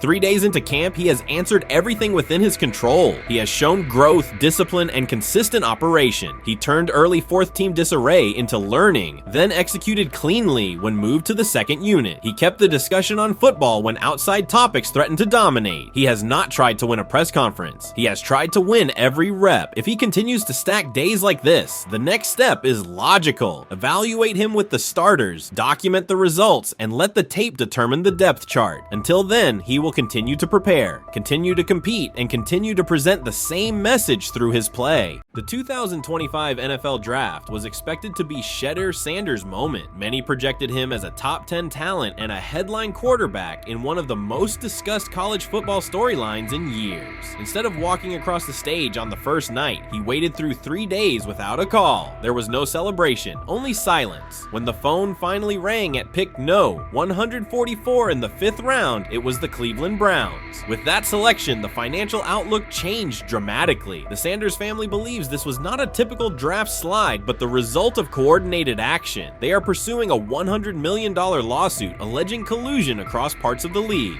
In the months before the draft, Sanders was consistently discussed among the top quarterbacks in the class. Television and digital analysts praised his poise, accuracy, leadership, and command. Scouts highlighted a 74.1% completion rate, record-setting stretches at Colorado, and his rise from an HBCU star to a national figure. Consensus expectations placed him in the first round or early second. Draft night unfolded differently. As picks accumulated, there was little indication that his name would be called. The atmosphere at his private gathering shifted from anticipation to doubt. When the Browns selected him late on day 3, projections for his first contract dropped from an estimated range in the mid-$30 million to approximately $4.6 million, with corresponding reductions in likely endorsements and long-term positioning. According to Deion Sanders and others close to the family, this was not about performance, injury, or conduct. They argue it was coordinated. Attorneys were contacted immediately. The allegation is straightforward. Sanders' value was suppressed intentionally. The family's position is that this was a calculated decision within parts of the league, not an isolated set of evaluations. The legal claims focus on communications that, if authenticated, could be significant. Internal emails, text messages, and owner-to-owner conversations. The family's representatives contend that these materials show a deliberate effort to avoid drafting Sanders in early rounds based on perceived image concerns rather than football merit. One message reportedly under review framed the decision in branding terms. Drafting Shedeur would mean inheriting the Prime brand. The complaint asserts that this view led some teams to discourage others from selecting him unless necessary, not for film-based reasons, but to avoid perceived attention and external pressure tied to his family's profile. A related thread involves speculation about team fit and willingness to play for certain franchises. Past public comments by Deion Sanders were interpreted by some as signals of an Eli Manning scenario. The family's view is that these were strategic statements, not ultimatums. They argue that rather than engage in discussion, teams chose a passive approach, no direct rebuttal, reduced contact, and a collective reluctance to invest a premium pick. If phone records and written communications corroborate coordination, these items could become central exhibits. Media tone shifted as the draft neared. Coverage that had emphasized production and leadership began highlighting intangibles, interviews, and perceived coachability. Anonymous sourcing appeared in multiple outlets, with claims that Sanders skipped combine drills out of arrogance, bristled at film critique, or told one club, "Maybe I'm not the guy for you," after a tense session. A widely cited line, "Nobody wants a celebrity backup quarterback," was voiced by Colin Cowherd and circulated as shorthand for risk. The Sanders legal position is that these narratives did not arise organically, but reflected a coordinated leak pattern that undermined his market value. The family's contention is that this was primarily about control and compliance rather than football ability. They point out that Sanders did not fail a drug test, was not suspended, and did not produce poor athletic testing. His college resume included elite stretches and significant program elevation at 2 stops. The legal claim asserts that the league's power structure resisted a high-profile player aligned with a high-profile parent coach and an independent media presence. The allegation is that teams sought to avoid the perceived complexity that would come with selecting him early. The financial impact is a core component of the damages claim. Had Sanders been selected late first or early second round, projected 4-year compensation would likely have fallen between $30 to $35 million, with immediate access to higher tier endorsement opportunities and the brand leverage that accompanies a franchise quarterback designation. As a 5th round pick, the initial contract value is a fraction of that total, and associated off-field opportunities are typically narrower. The suit reportedly seeks not only lost salary, but also the broader economic value linked to draft position, sponsorships, licensing, and the visibility that accelerates an early career trajectory.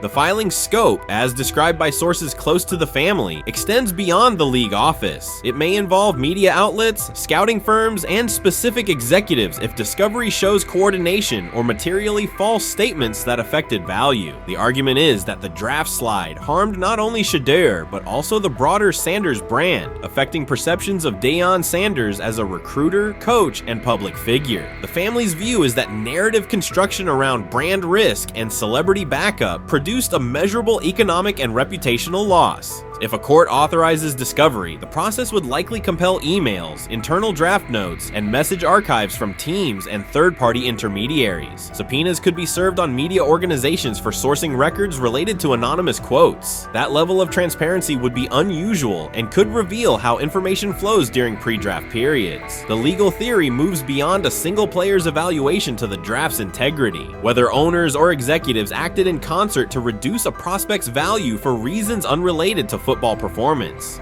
The league has not publicly addressed these specific allegations. Background comments from executives characterize the claims as overreach. The family's camp maintains they have documentation sufficient to proceed. The comparison points referenced by observers include Deflategate, Spygate, and the Colin Kaepernick grievance, not because the facts are the same, but because of the potential scope, policies, practices, and the balance of power between the league and individuals challenging its processes. Another dimension of the dispute involves how the NFL perceives Deion Sanders, Coach Prime, and the autonomy he promotes. He built a large media footprint around his programs at Jackson State and Colorado, elevated his players' profiles, and spoke openly about fit and leverage. The family contends that this visibility, combined with statements about preferred destinations, triggered resistance. The complaint frames the response as a preference for compliance and predictability over independent branding and public negotiation. The suit also addresses the pre-draft decisions that critics point to, skipping the Senior Bowl, declining full workouts at the NFL Scouting Combine, and candid interviews about team fits. The family characterizes these as strategic choices commonly made by top prospects, not evidence of entitlement. Their view is that similar decisions by other players did not produce the same narrative because those players fit more comfortably within league expectations. The risk calculus is clear. Bringing a suit of this magnitude invites professional consequences. The family acknowledges that some within the league may react negatively. Their position is that the principle at stake, transparent and fair valuation, warrants the risk. The message they intend to send is that manufactured narratives and coordinated devaluation should face scrutiny, particularly when they affect earnings, opportunity, and reputation. If the case advances, several outcomes are possible. The court could find insufficient evidence of coordination, limiting the scope to individual judgments protected as opinion. It could also find enough to proceed to broader discovery, which would have implications beyond one player, including potential changes to how teams document evaluations and how media handle anonymous sourcing close to the draft. Agents might push for reforms, including clearer guardrails around leaks and standardized prospect communication records. For now, Sanders is working within the Browns structure. He has avoided public escalation beyond confirming focus on preparation and development. The lawsuit is a separate track managed by counsel. This dual approach, professional routine on the field and legal action off it, reflects the family's strategy. They intend to contest the process they believe harmed him while meeting club expectations day to day. The core allegations remain consistent across their statements. A talented quarterback saw his draft value suppressed by coordinated behavior tied to branding concerns and public positioning rather than football merit. Media narratives amplified that shift, and the result was a substantial, quantifiable loss. The remedy sought includes compensation and a measure of accountability that could deter similar conduct. Whether the claims are ultimately proven will depend on documentation and testimony. If emails, texts, and call logs substantiate coordination, the impact could be significant, prompting policy review around pre-draft communications and media engagement. If not, the case may narrow to disputes over opinion, perception, and the gray areas of scouting. Either way, the filing signals a willingness to confront entrenched practices and to test in court how far the process extends beyond film and interviews. This situation has moved from speculation to litigation. It addresses control, image, and power in a system that influences careers and compensation. It also underscores how public narratives can shape market outcomes. Sanders' path now has 2 tracks, earning opportunities on the field in Cleveland and seeking redress off the field for what the family views as an avoidable and orchestrated loss. The questions at stake are larger than one draft slot. They touch on how the league values independence, how information is weaponized, and what recourse exists when a player believes the evaluation moved from football to optics. The answers will emerge through practice reps and, potentially, through discovery and a courtroom record.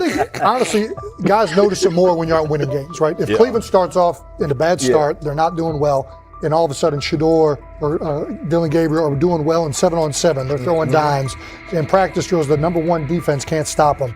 People take notice of that, and the more that the players see it, they're gonna then the comments start happening over the lunch table. They start happening throughout the building, and that's when the pressure really will get severe. The Cleveland Browns were focused on resolving their quarterback situation until Jason Kelce made pointed comments that triggered a strong reaction from ownership. The response inside the organization was immediate and intense. What exactly did Kelce say that has the dog pound on edge and the front office under pressure? We've seen that miserable game by the Cleveland Browns. So they throw Joe Flacco in there, and I like Joe Flacco. He did good, but they gave him the resource of all the first-team guys. Then they throw Dylan Gabriel in there with first teams and second teams. So Dylan always is getting protected. The same thing again, they gave this scrub max protection on every play. Yeah, he completed some passes, but let's talk about his mistakes. He's still inconsistent with his throws, but he at least had max protection.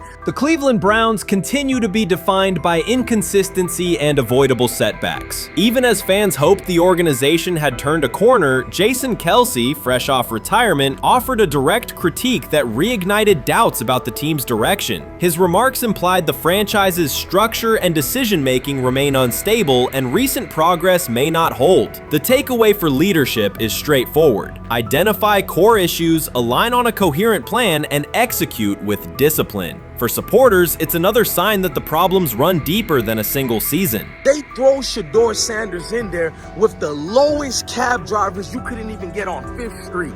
And I'm pissed off, bro, because the play calling was abysmal. Look, even if you don't like Shedeur didn't even get a chance to be trash. Even if you think Shedeur is garbage, he didn't even get a chance to be garbage. That's how awful the offensive line was. Kevin Stefanski still doesn't want to give Shedeur second strings and first strings reps. Why is that? Browns ownership's response shifted from measured to urgent. The pattern is familiar in Cleveland. The team once treated Johnny Manziel as a franchise solution, retained Hugh Jackson for a second year despite results, and invested heavily in Deshaun Watson through a costly trade and contract. These decisions reflect aggressive but poorly aligned planning. The outcome has been continued instability instead of sustained progress. That this was the guy that they wanted to start. He's seasoned, he's experienced, he still has a big-time arm, even at his age, and they open with the Cincinnati Bengals. They wanted that experienced guy. He was always going to be the guy. They were not going to start Dylan Gabriel or Shedeur Sanders in week 1. Kenny Pickett had a hamstring injury. It makes it easy to go with Joe Flacco. And the question isn't and wasn't going to be who's the starter in Cleveland. The question is, who's going to be the backup in Cleveland? Who's going to be the number 2 quarterback when they open the season against these Bengals? Fans still show up season after season, expecting improvement and bracing for setbacks. The usual pattern has been early optimism followed by a gradual collapse. But last season was different. For a sustained stretch, the Browns looked organized and competitive, resembling a functioning team. Couple days, 3 days until roster cutdowns. How do you feel about that? Do you feel like you belong here on this team? Obviously, I think overall as a player, I feel like I put in the work. I feel like everything I do, I try to do it to my best, and that's all I ask for. So I feel like everybody feels like, they should be on the team, and if you ask anybody on the team, would they feel like they belong, in their own eyes. So I feel like I do, but I'm my own player, I think about myself in a high regard. The front office entered the offseason confident. Kevin Stefanski was being praised, and the Dog Pound believed the team had made real progress.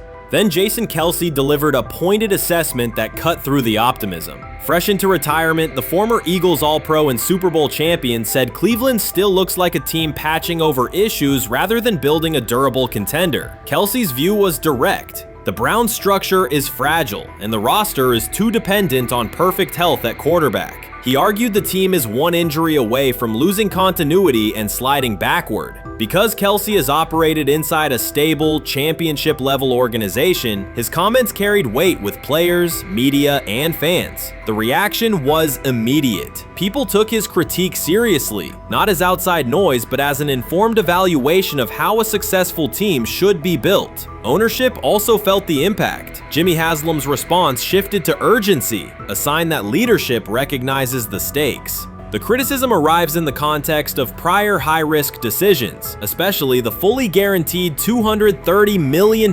commitment tied to Deshaun Watson. Watson has missed time and shown inconsistency when available, and the contract has constrained flexibility. Kelce's remarks highlight why depth, alignment between the front office and coaching staff, and a clear contingency plan at quarterback are non-negotiable. The takeaway is straightforward. Cleveland must convert last season's progress into a stable framework, protect the quarterback, deepen critical positions, and establish a plan that survives injuries and short-term setbacks. Without that, the games that fueled optimism will remain temporary.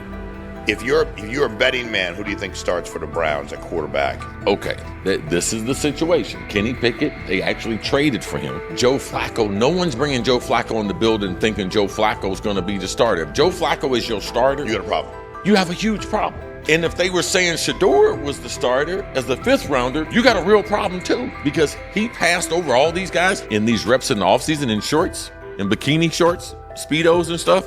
Like, no. That kind of stuff. So I'm not that surprised. When you put down a 3rd round pick on a quarterback, you do believe he has a certain skill set. Jason Kelce stated the obvious. Cleveland committed to a quarterback who hasn't played at an elite level in years, and Joe Flacco's playoff run didn't change the long-term outlook. Ownership appeared more upset that the criticism was public than by the substance of the critique. Many fans agreed. They've seen this pattern before. Rosters age, injuries are inevitable, and when a single contract dominates the cap, one setback at quarterback can undermine the entire season. Kelce's broader point was about structure. The Browns prioritized the high-cost, uncertain starter over depth and contingency. The late-season surge masked issues that remain: limited cap flexibility, thin depth at key positions, and an offense that lacks a credible Plan B. Fans recognize how quickly a strong defense can decline with injuries, and how an offense without redundancy stalls. The AFC North raises the stakes. Baltimore with Lamar Jackson sustains a top standard. Cincinnati with Joe Burrow returns to contention when healthy. Pittsburgh rarely slips below .500 under Mike Tomlin and wins with defense and consistency. In that environment, Cleveland can't rely on perfect health or peak form from one player. The path forward is clear. Diversify cap allocation, reinforce the offensive line and receiver depth, carry a legitimate backup plan at quarterback, and install a scheme that functions regardless of who is under center. Given what we saw yesterday with Shedeur Sanders, somebody on the Cleveland Browns is 100% getting fired, probably by the end of this year. The person who's probably going to end up getting fired is Kevin Stefanski, because I know that he didn't want Shedeur Sanders on the team. It was Andrew Berry who made that pick. You can't really go against your GM. Bad things happen in this situation. But Shedeur Sanders is not without fault for what we saw yesterday. This is the play that we saw yesterday that has the internet just exploding, where Shedeur Sanders took like a 24-yard sack.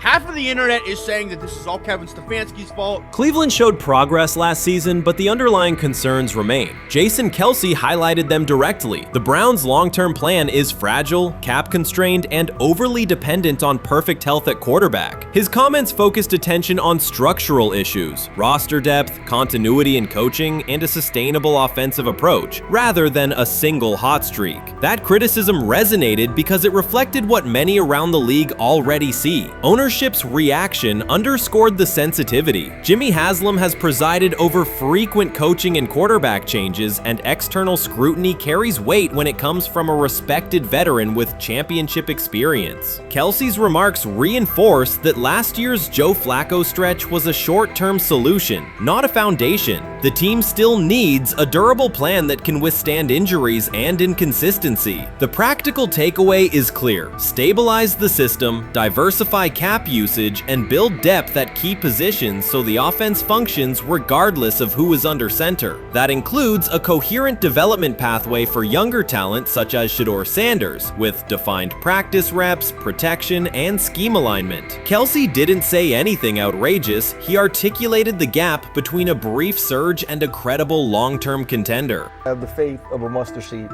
Right, because this is the greatest resurrection since Jesus the Christ. Right, like at some point, Joe Flacco was thinking about getting into TV. Yeah. Right, Joe Flacco didn't have a job, and then now you not only come back and start for the Cleveland Browns late in the 2023 season, but they came back around to you. You're now the day one starter for a franchise that just 2 years ago was in the playoffs. The Browns' quarterback situation remains unsettled. Deshaun Watson was expected to be the long-term answer, but injuries and inconsistent play have prevented him from reaching an elite level. When the team turned to Joe Flacco after Watson's season deteriorated, Flacco immediately lifted the offense and produced results that highlighted the gap between expectations and reality. That a 39-year-old late addition could outperform a $230 million starter was not just a short-term surprise, it raised fundamental questions about roster construction and evaluation. Quarterback depth has been fragile, and the late-season surge masked broader structural problems. Jason Kelsey's remarks made that clear. Cleveland is vulnerable if the starter is unavailable, cap flexibility is limited, and the offensive plan lacks a stable contingency. His critique drew attention to leadership and planning as much as on-field performance. Jimmy Haslam's strong reaction reflects the pressure on ownership. The organization has promoted a message of stability and progress, but Kelsey's assessment suggested those gains are not yet durable. The path forward requires a realistic approach to the cap, a credible backup plan at quarterback, and a system that holds up regardless of personnel.